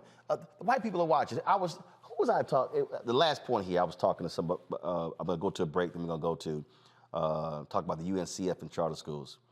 I can't remember. Somebody posted this. I can't remember who I was talking to, and they said, or was it a comedian? They said that it's interesting when black people, if we're talking to one another, and then we mention white folks, we start whispering. I saw that bit and I said, damn, he's right. I've seen it happen. That we could be having a conversation and ain't nobody around. And we could be going on and on and on. But man, the white folks, they're like, why are you whispering? Ain't nobody here. That, y'all, is how deeply embedded white supremacy is that we act this way and see that. When what took place, that was Will Smith and Chris Rock. That ain't have a damn thing to do with the rest of black America. That's something they gotta resolve. Simple as that. All right, y'all, I'm going to a break. We're gonna talk about our Education Matters segment. We've got, just real quick here, Alfonso Newton said, I am 73 years old and don't understand how exactly Cash App works and don't want it connected to my checking account. But because of my learning curve, I am sending you this check. I've been following your show and really appreciate the work you are doing. I pledge my continued support. Alfonso, man, I appreciate that. Y'all, if y'all want to be like Alfonso, P.O. Box 57196, Washington, D.C. 20037. The Cash App is $RM Unfiltered. PayPal is R Martin Unfiltered. Venmo is RM Unfiltered. Zelle is rolling at rollingsmartin.com, rolling at rollingmartinunfiltered.com. But again, those of you, if you are uncomfortable using any of that technology, you can still send your check or money order to P.O. Box 57196, Washington, D.C. 20037. Folks, we'll be right back on the Black Star Network.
I'm Deborah Owens. On the next Get Wealthy, meet Dr. Stacy McCoy, whose American dream became a nightmare because of student loan debt.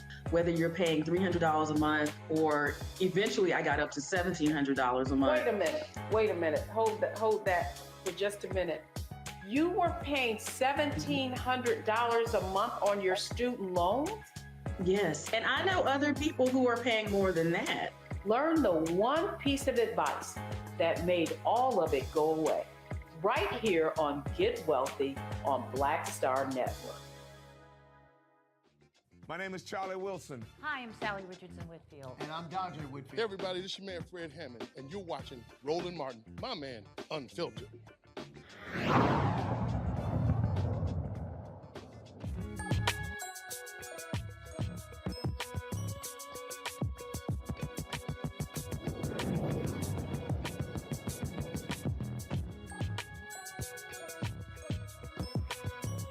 All right, folks, United Negro College Fund and Mike Bloomberg have announced a $10 million gift that will assist the UNCF in opening public charter schools tied to HBCUs, as well as help with the recruitment of HBCU students and teachers. This, of course, is a significant thing.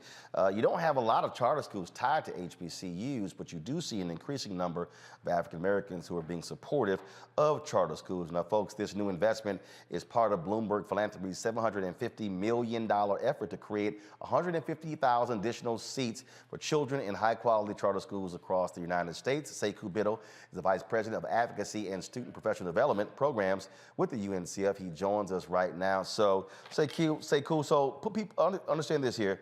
So, how many HBCUs in America have charter schools tied to their campus? I know Howard University.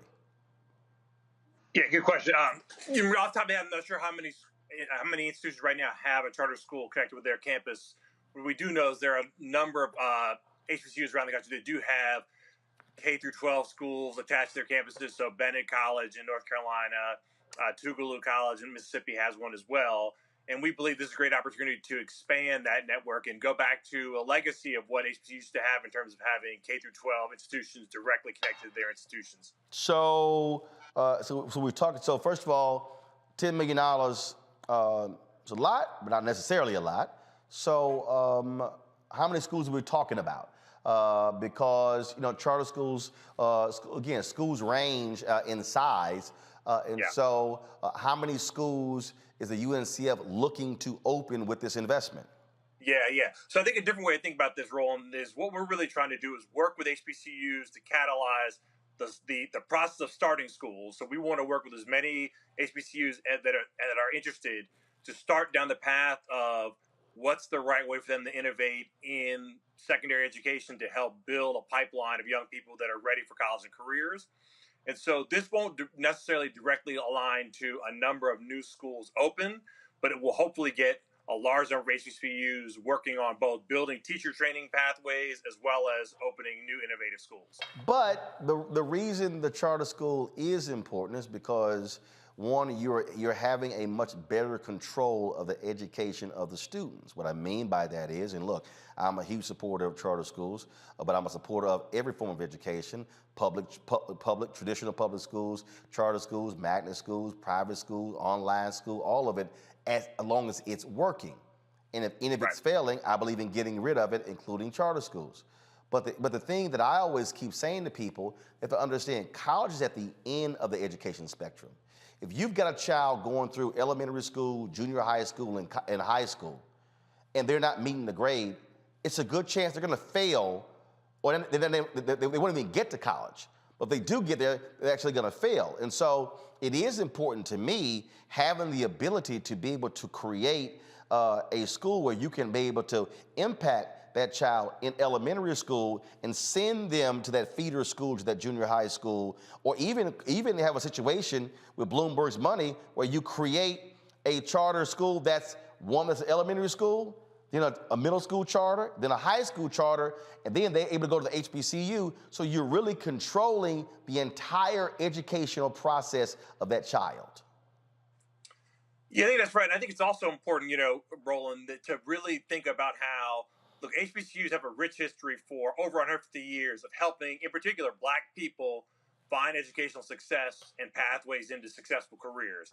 And we think that the more that we can work to bring the best practices and the learnings of, over 150 years of education down the pipeline, so we're helping many more students and families chart the path to success. Because we know overwhelmingly Black families, parents and students aspire to go to college and get a degree and go on to successful careers. And we think that bringing some of the know-how and the experience, and in fact, frankly, some of the cultural relevance that exists in the HBCU community down into K through 12 is going to be hugely important to communities. So when we're talking about this $10 million, in terms of how is it going to be partitioned in terms of for school development, and then for teacher development, and then student development. So how are you breaking it up? Yeah. So we still have a lot of work to do on that front, Roland. I will tell you, there actually, if you think about this, sort of three things that need to be done here at least. So obviously we're going to be working with HBCUs on building their readiness and their interest in, who's interested in getting involved in a project around expanding downward into the pipeline, whether it be middle school or high school, and working on building pathways to college there. We're going to be working with HBCUs on who wants to get involved in doing innovative work. There's an innovative project that at Xavier University in New Orleans, the Norman C. Francis Teacher Residency. So innovative teacher training and professional development models. But also, Roland, frankly, a part of this is working with HBCUs, but also working with community members to figure out what is it the communities want and need to have happen in the education pipeline, and how do we co-create with communities, the HBCU leaders, the kinds of programs and innovations that community members want to have and that parents want to have their children exposed to. Questions from our panel. I'm going to start with Teresa. I went to Philadelphia where we took our School Choice is a Black Choice program, where you have African Americans who who control charter schools, who lead those schools there. And my whole point is, I've always been saying, I want to see more Black people controlling charter schools, because the people out there who say, oh, I don't like charters, here's the difference. We control the curriculum, we control the budgets, we control who gets hired, we control the money. Teresa, your question or comment. Yeah, well, thank you so much for representing UNCF on bringing this initiative to the forefront. One of my questions is, because there is a Black coalition here in the city of Philadelphia that is fighting to not only keep their charter school open, but to make sure that it's equitable across the field. So what is one thing that the Bloomberg Philanthropies can do to actually maybe reach out to some of them? I think it's maybe about 10 or 12 schools, but maybe look into it a little further to maybe help their cause to make sure that their schools not only had the option of just staying open, but had the ability to stay open. Yeah. So let me be clear. I can't speak for Bloomberg Philanthropies, but I will speak for UNCF. And, part of what we're trying to do here, Teresa, is recognize, and I think you raised an important issue about sort of the equitable treatment of, in particular, Black-led schools. We want to make sure that starts at the beginning, right? And that we're providing the resources, the support, and that they're getting the same kind of opportunities that other school leaders and entrepreneurs get to start schools, and also get the support structure from institutions to help them grow, be strong, and be stable. Because that's oftentimes the challenge. And I know a lot of issues on this show come back to issues of, inequitable treatment and conditions that Black people and institutions have. And part of what we're trying to solve for here is, how can we build strong foundations for strong institutions, for Black students and Black community, in the Black community, led by Black institutions. Mustafa. My question is, we have these examples of other projects that are going on where there are charter schools connected to HBCUs. What's come out of that? What has been the analysis that is saying this is a good direction to go? Yeah. I think, one of the most important things that we see when we see schools connected to HBCUs in general, and that is that in particular, sort of the cultural elements that are successful in helping HBCU students thrive come down into middle school and high school examples. And that's, the intrusive advising, all the sort of culturally important things that are built around not sort of like add-ons to, and you have to be Black, but are intentional about, we're here to support the success of Black young people into becoming successful Black adults, gets built intentionally into the culture of how the school operates. I think that's hugely important. I think that's clearly so much of what's been missing in so many of our schools. Demario? I spent about a year. I was working with what we call the Greenwood Leadership Academy here in Tulsa, and went around the nation, went to Sacramento and visited Kevin Johnson's school, went to Memphis, Tennessee. I think we visited the Yes Network up there, and then went out to DC and visited these different networks, and then spent about 6 months really researching these different networks.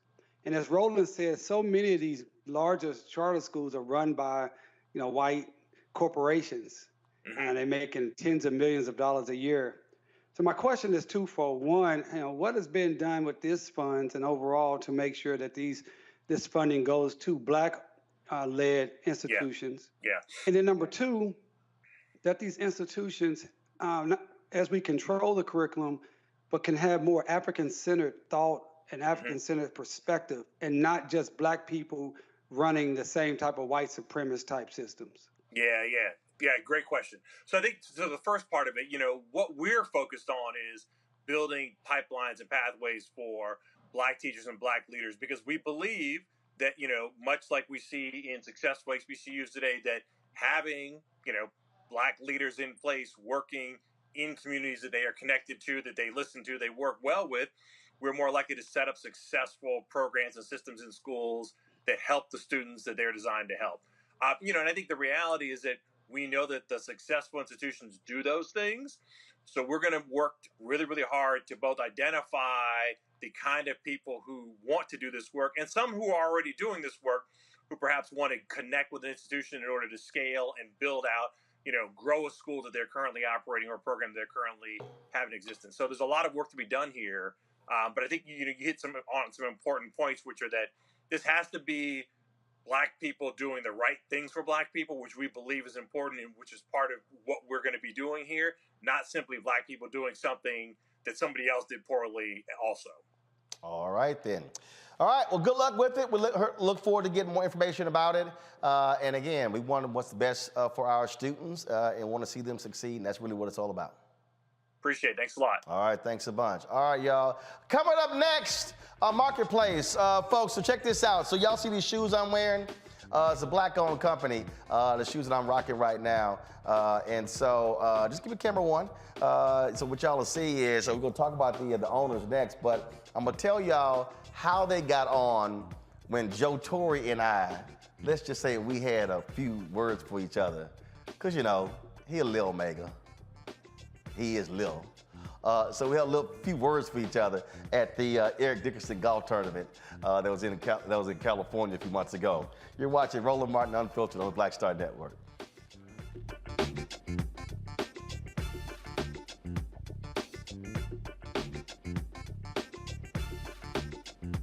Black Star Network is here. I'm real revolutionary right now. Support this man, Black media. He makes sure that our stories are told.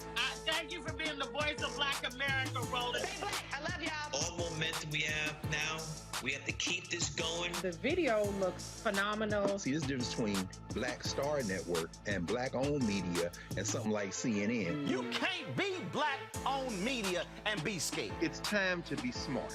Bring your eyeballs home. You dig?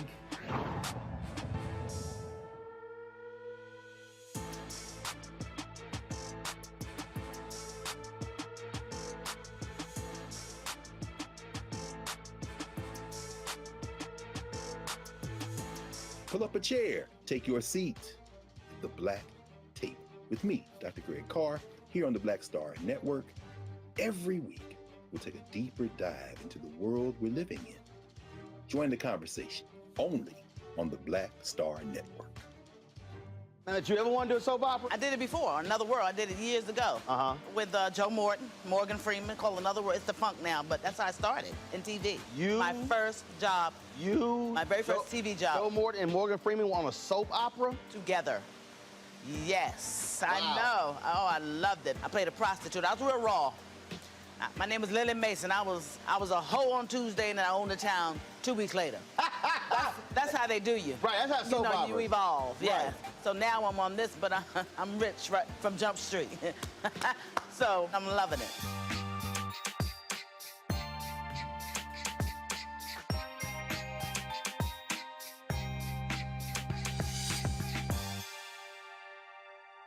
I'm Bill Duke. This is Diala Riddle, and you're watching Roland Martin Unfiltered. Stay woke.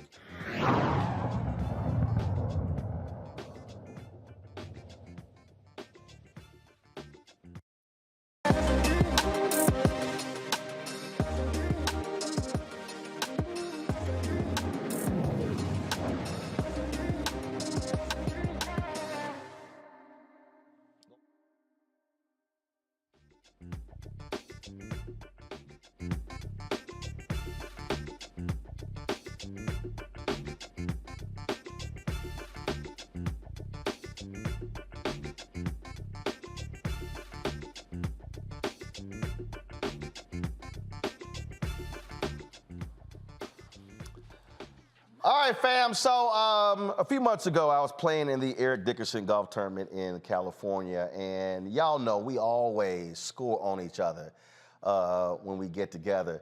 And so especially that's the case of me and Joe Torre. So before the tournament, we were on the putting green with Alonzo Mourning. And as we always do, we talk a little trash back and forth. And so I'm rocking my Houston Astros. We were in the World Series at the time playing the Atlanta Braves. And so, say it again here, I couldn't hear you. So we were sitting here, talking trash on the putting green. And this is actually what took place. Listen to this. You get your pumpkin patch looking ass fuck up out of here, man. Tell me about it. It's fucking Pop Lock and Genie. Leave us fucking alone, First of all, you out here wearing them Smurf shoes. No, this is from my line, my shoe line, bro. You have a shoe line? That's right. That's right. Who? Right. It's Rock Deep. It's off of shoes called Lil. It's off of Rock Deep Global. It's on IG. Black man got his own shoe line. I got my Stage Killers. I've been wearing them. These are my golf line right. Watch your mouth. Watch your mouth, son. Well, first of all, what's the name of it again?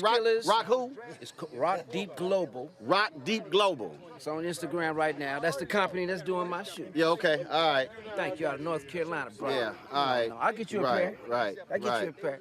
Right. Get you a pair. Those are the shoes. Stage Killers. Those are the shoes. Legends of Laughter. Those were the shoes when you were a kid. Your mom and dad bought at the grocery store. Yeah, man. That's what they are. That we can find them. You see what they are? They're at Dollar General. You see what they are? That's right. They're at Dollar General. Yeah. Rock Deep Global. Yeah, okay. Go to it, baby. Black Man Company. You know what I'm saying? That's how we do it out here. GBGB. Get back, get black. First comedy. See, first comedian. First comedian. Give back, get black. Okay, that's what it means. GBGB. Okay, get black. All right. Get back. Get back, get black. Flip around. He can't even remember what the hell his own shoe is. Man, I want to spit on your camera. I was trying to say, it's like rare. Piece of biscuit is about to come out.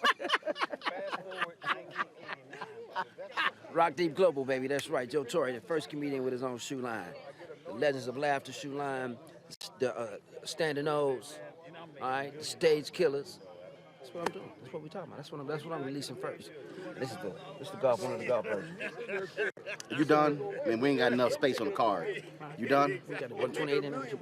You done? I know. Rue! You know that little youth group he's in. It's all about the alpha. So we sitting there rocking, and so you could Joe couldn't even remember the name. I'm like, Joe, you can't tell about you got a shoe line and you can't remember the name of the shoe line. So I posted a video, and the folks at Rock Deep hopped on my page, and they were like, "Come on, Ro, we had hit you back about our shoe line. We never heard back from you." Until they checked their DMs and realized that I did hit them back. Then they were like, "Oh, damn, my bad, you did hit us back. So we're gonna go ahead and send you a pair." And I was like, well, first of all, if you're gonna send me anything, it's gonna be black and gold. And so that's what, I know, Mario, you can't wear these. So I know your two little brothers there, Joe Torre and Alonzo Mourning, they were there in the video there. But you know, these here don't look good at all in any other color but black and gold. But Mustafa, you understand that. You can wear these, Mustafa. You can wear these, DeMario King. Joining us right now is Rocky Paris, the CEO and founder of Rock Deep from Oxon Hill, Maryland. Glad to have you here. So y'all finally got Joe straight on knowing the name of the company, because he was struggling at the top of the video. I think y'all had a couple drinks rolling that No, day. hold up. I ain't never drank. I've never drank in my life. That must be that Omega. That Omega, he probably had a Bloody Mary that early. But no, we got him straight, and but we're good, and I appreciate you having me on, first of all, and Joe, for representing Rock Deep. I think he was, getting mixed up between the Rock Deep Global, which is our IG name, which IG won't give us our real name, Rock Deep, but yes, Rock Deep is the company name. Gotcha. All right, so how long have you guys been around? This is our 10th year in business, and not my 10 years of business, but 10 years of Rock Deep. I've been doing business for a long time. I'm a businessman by trade, hustling from where I've grown up to where I am now. But this is our 10-year anniversary, actually. So the type of shoes that you guys do, only athletic shoes or other shoes? So we are venturing, and we're trying to grow year by year. We started off with hiking, and now we're doing athletic and lifestyle shoes. So we actually probably got a couple wingtips in the wings for you coming up. Yeah, well, I will do that. So walk folks through, because so many of us, so many people are used to wearing Nike, wearing Adidas, and it's hard to get people out of that. And I'm quite sure y'all have had to deal with folks who are, man, I don't know if your stuff real, what, they gonna fall apart, kind of stuff along those lines. And I remember it was years ago, ABC, I think it was ABC 2020, they did, it was, I think John Stossel, and they did a story on Stephon Marbury. And they were talking about his shoe, Starbury, and I think he was selling them for $15-20. And they went to a university professor, and I wish I could find it. It was a brother, and they actually did. If y'all can find it on YouTube, let me know. Just look up Stephon Marbury, John Stossel, ABC 2020, Starbury, and they did a deconstruction of the shoe, and so they literally tore the shoes apart, and they compared the Nike to the Starbury shoe, and the guy went through the padding, the sole, of the ankle protection, and he basically concluded it was the same shoe. He said, so $15 compared to $150. He said, you really spend $135 on that box. Correct. Well, for the name, but I disagree, because it wasn't really apples to apples, because you can't really put a Jordan Air, even though 30 years ago, they're still using that technology as if it's brand new today. They're still selling you a $15 technology for about $300.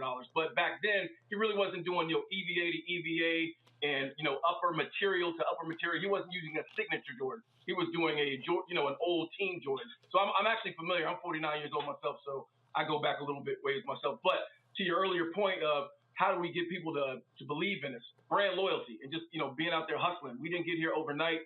We started off with a Kickstarter with one shoe, and now we're up to 300 styles. But, people see us right now, like me being on Roland Martin's show and saying, man, you done made it. Yeah, you're overnight success. And I'm like, man, it only took me 49 years to get here. So, and I was listening to you last night as well. It's all about not caring what people think about you, and doing what you're going to do regardless of what, staying within your vision and being true to yourself. It wasn't easy. And if everybody thinks they could do it, I invite you to do it. But for us, unfortunately, we had to wait until people of our hue came and joined the party. But I'm glad they're here now. But it took pilgrims. Supporting us to keep us here 10 years. But right now, I would say we are neck and neck with our people supporting us just as much as everybody else. Absolutely. First of all, y'all YouTube people, look, I don't know how we ain't hit 1,000 likes. Y'all slow, so let's get it going. It's only at 645. I ain't gonna ask again now. This don't make no sense. I gotta keep telling y'all to hit that like button. Now, here's the point I want to make. Now, I almost brought him in, but I wasn't gonna give him a free shot because Nike don't advertise with us. So show these shoes again. So I would dare say these shoes here that I'm wearing, it's a compression style. It's a compression style. Now, I have a pair of black and gold Kevin Hart Nikes that look very similar, that are compression style. And I can tell you those are horrible on my feet because they're too damn compression. I mean, I'm talking about they damn near strangle my feet, they don't breathe. And it's hard to actually, I'm just being honest. I mean, and it's hard, I don't wear them a lot because it's hard to get my feet in the shoes, how they're constructed. These were a lot easier matter of fact, do this here. Go to the, Alex, or Eric, go to the room, tech room. Bring me out that folding chair, please. It was a lot easier for me to put these shoes on, and they feel even more comfortable and breathe in terms of how I'm wearing them than those black and gold Kevin Hart Nikes that I have. So let me explain to you why. So they have the opportunity of people like yourselves and who've been brand loyal to, brands like Nike. I've been there. But I don't have that luxury. When you go to one of our stores we're open or onto our website, I don't know what you're going to pick. I have to hit every single time on comfortability, and shoe looks are subjective. What you like may be not what I like, and what I like may not be what anyone likes, but I have to create outside of myself. So, but when I put these shoes on you, I have to build the shoe from inside out. If it is not comfortable, you are not giving me a second chance. If it's good, you're going to give us a second chance, but we literally have to make the best first impression when you put that shoe on for the first time. All right, so here's the perfect example. So when I put this, I'll go ahead and take a seat. I'll show y'all folks, just so you understand. So when I got dressed, boom, I sat here, and these shoes here, this pair, no laces. There are no laces. So in terms of Bennett, it slid right on. I'm gonna tell you right now, I gotta struggle with those damn Nikes. And so again, just walking people through, just in terms of just how they feel. And so when you talked about hitting, so I take it you got some that what? Laces, some not laces. Why this particular style here? Just curious. So I sent you something because you're a little closer to my age than I am with my kids, and I wanted to get something for you that was comfortable. And as we get older, we want to do less tying of laces and all that jazz. So I just sent you something that was a slide on, and I knew it would be comfortable, so I know you like it. Plus, as of some of my cousins, you are alpha, so I wanted to send you the black and gold just to represent, because I knew you'd probably, since you don't wear sneakers much, I knew you'd wear those. Alexa off. Sorry about that. Well, yeah, like I wear them. All right, we got questions from the panelists. Yes, an alpha is gonna go first, Demario. Mustafa, go ahead. Rocky, congratulations. I was on the website 3 times a day. Rock deep, whether it's your apparel or the shoes, it's just fire. So congratulations on that. I'm interested in, what inspires you to bring out all these, just really, really hot different types of products that you have? So originally, great question, by the way. So originally, I did it because, I grew up poor. My parents weren't buying me not even $100, but not even $200, $300 shoes. So I wasn't going to be a hypocrite and sell back to my community shoes that I couldn't afford as a child myself growing up. As I got older, I was able to buy what I wanted and things of that nature, but I wanted to be able to create something that was affordable. I actually started out selling everything that I did for sub 99, but fake inflation, prices rising, and things of that nature have gone, we've had to go plus 100, but we've got a little something for everybody. So we don't have just one type of shoe. We've got something literally for everybody that walks through our doors or comes to our website. Teresa.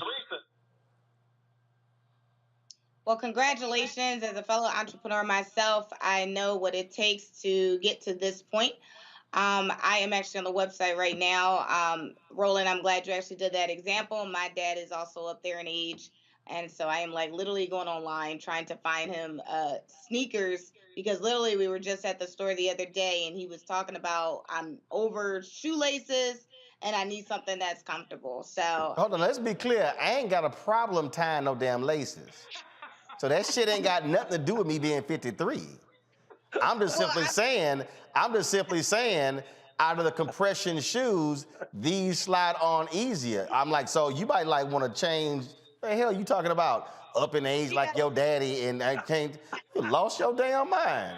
Hell, I got all kind of shoes. But girl, you better go and ask your damn question before I cuss you out, Teresa. Go on. My question is, the designs are very unique. So are you literally creating the color scheme and everything from start to finish yourself? Because as I look at some of the women's collection, it's almost very unisex, but it's also pastel colors. And African American people, we look great in pastels. So that's just kind of one thing that I was noticing outside of the really good pricing. So if you maybe want to expound on that, that would be great. Sure. So if you look and you'll notice a lot of the names, other than you'll see the Dahomey, which is for the Dahomey Amazons, and you'll see Kush, or just many names that are from are just from Africa, and I have some from Italy and things of that nature. But all my shoes tell a story. So those colors come from someplace. I don't just go and stick colors on the shoe. Well, sometimes I do, but I'm literally designing 10 shoes at a time, because if you just work on one shoe, you can kind of get burnt out. So for me, I'm researching, I'm reading, I'm looking up things, and I always tell my kids, I have 7 kids, and I always tell them, be inspired by everything. So literally, I always have a notebook with me all the time, and people know this who know me. Just know I'm always taking notes. I wake up in the middle of the night, with an idea and just write it down. But I do have a chief designer, Jameson, who is phenomenal. Basically, if I think it, he can bring it to life. And we have a small team, but I love my team, Rudy, my wife, and Renee, who helps us with the shipping. But we do what we do just from love and from inspiration. So for the colors come from us. We are the colors. I mean, I know a lot of people love jazzy and colorful, bright things, but it all goes into the story of what we're telling for each shoe.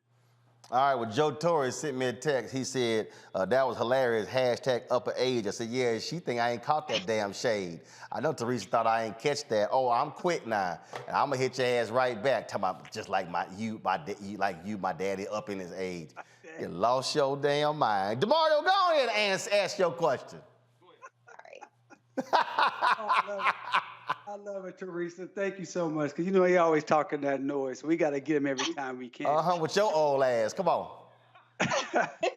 Hey, man, you know, this is my first time learning about Rock Deep, and I am really, really impressed and excited to go on your website. But here's my question.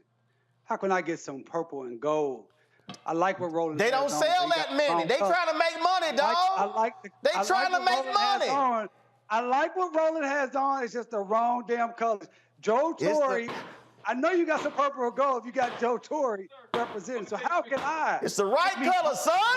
I'm going to tell you a quick story. And I don't mean to, cast any shadows on y'all's frat. But when I first got started, a couple brothers were at my sister's party. And they asked me to design a boot for them. So I did, a stepping boot. Said, I'm going to make it $150. It's basically like a $300 boot. Well, for some reason, all these brothers were telling me that I was fronting and I was posing, and they was trying to cussing me out. I was like, no one is worth my business. And I cut the shoe, and everybody was mad. So I've stayed away from the whole... Hold on. Wait. What frat was that? He said he stayed away from the whole divine. Hold on. What frat was that? It was the Q's. Because that's a broke-ass frat. Yeah. That's why. So they got mad at you because they said the boots cost too much. No, that wasn't it. But like I said, I know that everybody is like y'all very personal. You take it very seriously. But I just say, you know what? I'm gonna stay away from the whole frat thing. But we do make a couple things because my boy Joe, he is cute, and I got to take care of him. So especially with his new line coming out and everything. So I appreciate him again for putting that out there. My man Smackwater, which is from Houston as well. But I have something for all of your listeners if they go to and watchers. And supporters, if they go to our Instagram page, I am giving y'all a 50% discount on some things. So y'all got to go check out Rock Deep Global, and y'all can see the discount code. Well, the problem. Wait, Roland, wait. So you said I can't get a pair of shoes like Roland's just purple and gold? Is it a no? Well, I mean, that wasn't a no, but we will be coming out with a black and gold. I'm sorry, a purple and gold, or what is it? Royal gold, royal purple and old gold. I think y'all's colors are.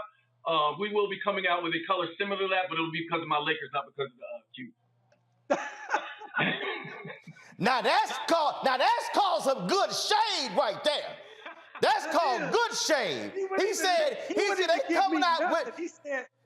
He said they coming out with the purple and gold. Ain't got a damn thing to do with y'all. That hurt. That hurt. Hell yeah, that hurt. And I loved it. We gonna put that in a promo. He said, and look, and just so you know, when you said they colors of purple and old gold, they could not be original because they took the old gold from Alphas because we had it first. So damn it, we know what's up. So that's what's up. You're gonna have to probably send me because here's the problem that I have. The problem that I have is my dad wear the same size as I do. My dad got a habit of wearing my shit and like it leaving the house. And when I say leaving the house, I'm talking about ending up in his closet. I got a whole closet out at my brother's house. I go to my brother's house in Houston, I'm like, I know I left some shoes here. I left for some shirts here. And I'm looking all over. And then he's like, oh, what you looking for, son? And I'm like, I'm looking for this shirt and these shoes and pants. Oh, yeah. They in Dallas. How the hell they get to Dallas? I didn't bring. So he already texted me. Sitting here eyeing the shoes. See, so now I'm going to put these shoes on the lock and key. Next time he come visit me, Because I already know he planning his outfits right now because he's 75 next month, April 25th. Lord, see how it is? Rough for a brother. Rough for a brother. All right, folks have been asking on YouTube. They've been saying, what's the website? Go ahead. Rockdeep.com. You can see it right here. ROC. Oh, yeah, there you go, right there. If you can't spell, it's on my hat, all that good stuff. And like I said, for all your watchers, supporters, and listeners, you can download our app on either the Play. You have a great experience. If you're on a desktop, go to the website. If you got a mobile phone, use our app for either Play Store. It's a great experience. We're always trying to increase the customer experience and keep our growth going. I just let people know, and if I could just say this, if we supported our own, right, 1%, if 1% of us supported our own, we would control more than we complain about not controlling. Oh, I agree. Well, that's one of the reasons why we have this segment, because there are a lot of black-owned businesses people have no idea even exist, and we feature them every single Tuesday. And we've had folks, I mean, it was a sister, she had a liquor company, and then when COVID hit, they transitioned to making hand sanitizer. And when she came on, she said, man, we sold out of stuff. We've sold headphones, shoes, because people, and that's one thing people appreciate, because if you look at the rest of these shows out here, that's why I love when I see these people talk about, oh, follow these people over here. They talking about black news. Well, no, they talking, but they not actually covering what's out here. And you're right, when we talk black economics, the reality is, like that green screen I got over there, that was a black drape company. That actually did that. The set, that was a black company that built that set. It's a black lighting company as well. And so the capacity is there. Unfortunately, a lot of people simply don't know that our companies exist. And what I keep saying to our people, we have to be intentional with our spending. We love people saying what we should be doing and what we ought to be doing versus actually what we are doing. So that's why the marketplace segment every Tuesday, black-owned businesses, Wednesday, black businesses that are in tech, and people like, man, I never even knew these companies existed. And if I could say this, Roland, that, we're not just a footwear company. For me, sneakers are easy. That's just, I'm riding off into the sunset doing that because it doesn't feel like work. But for us, we're taking this money and we're actually putting it back, and not just saying that we're putting it back into our community. We're actually going to be building apparel companies and eventually footwear companies in America in underserved communities, so that we don't have to complain about others in the man not providing us jobs or doing things for us. Let's provide for each other and do for each other. And that way we don't have to worry about, because someone will share everything about the slap all day long, but they won't share something about Rock Deep or their friend who just started a business. And we just took a small portion of that energy and put it back into our own folks, things will be much different than they are. Oh, absolutely. That's why it's a whole lot of those trolls and haters. It's amazing how quiet they've been in the last 24 hours after I brought that HBCU student on from North Carolina A&T last night who had a paid internship at Black News Channel. And then I surprised her by giving her a paid internship for us here at the Black Star Network. It's amazing how they ain't saying nothing about that. And in fact, let me also say this here. After that, I sent that text to a well-known person who is in entertainment. And this person is going to fund the other 3 internships of those HBCU students. And so I'm trying to get their names as we speak from the folks at Black News Channel. But again, and in fact, when I was texting this individual, I said, you only can do that when you own. Yes. And to your point, if those out there who have, because everybody's not going to get into tech, everybody's not going to get into, nursing or something. But those of you who don't understand that you can be everything you want, not just anything you want. I tell my kids that all the time. If you want to be mentored and you want to email us at staff@rockdeep.com and set up a Zoom meeting and just find out the ways, because we're always trying to keep stuff to ourselves.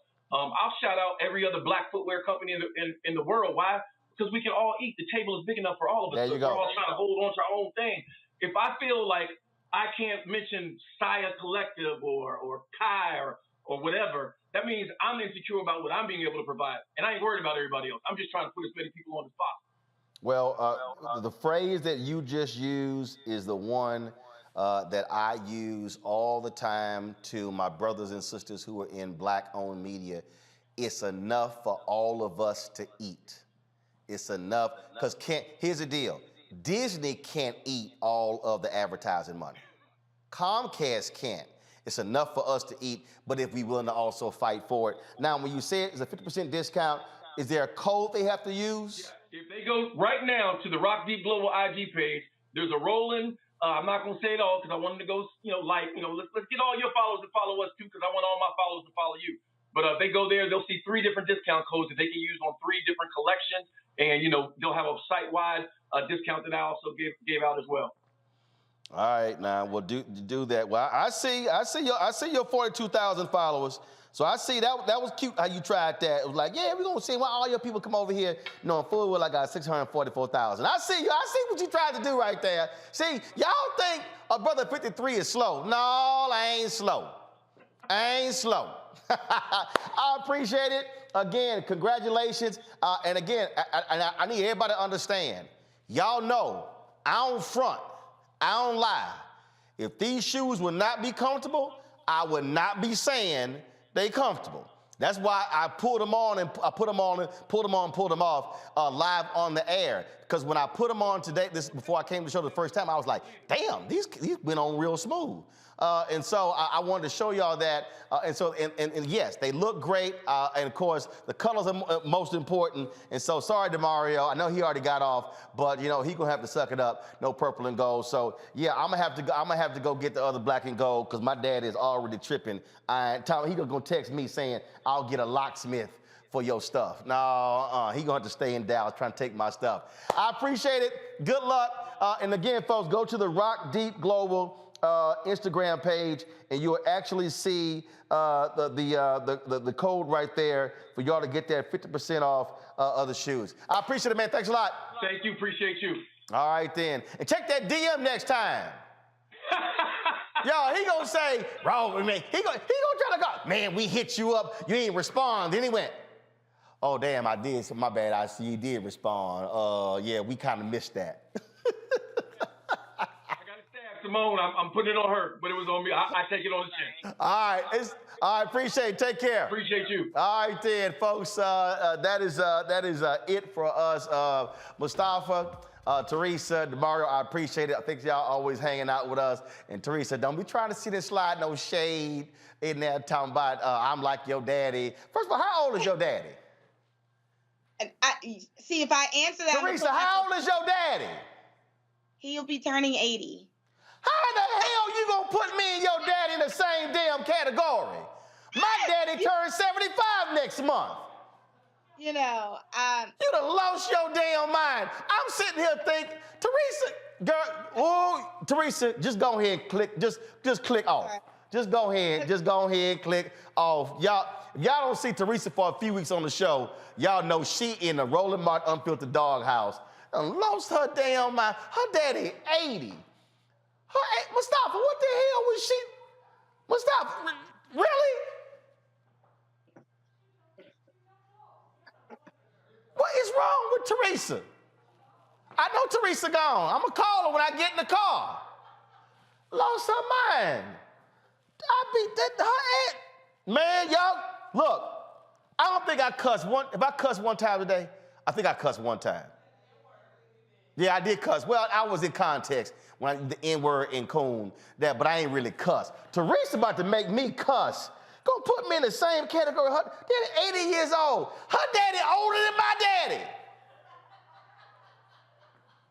Yo, my daddy's 74. He gonna be 75 on April 25th. The hell is wrong with her? Hey, YouTube, y'all tripping. We got 937 likes. 63 short of 1,000. Can y'all hurry up?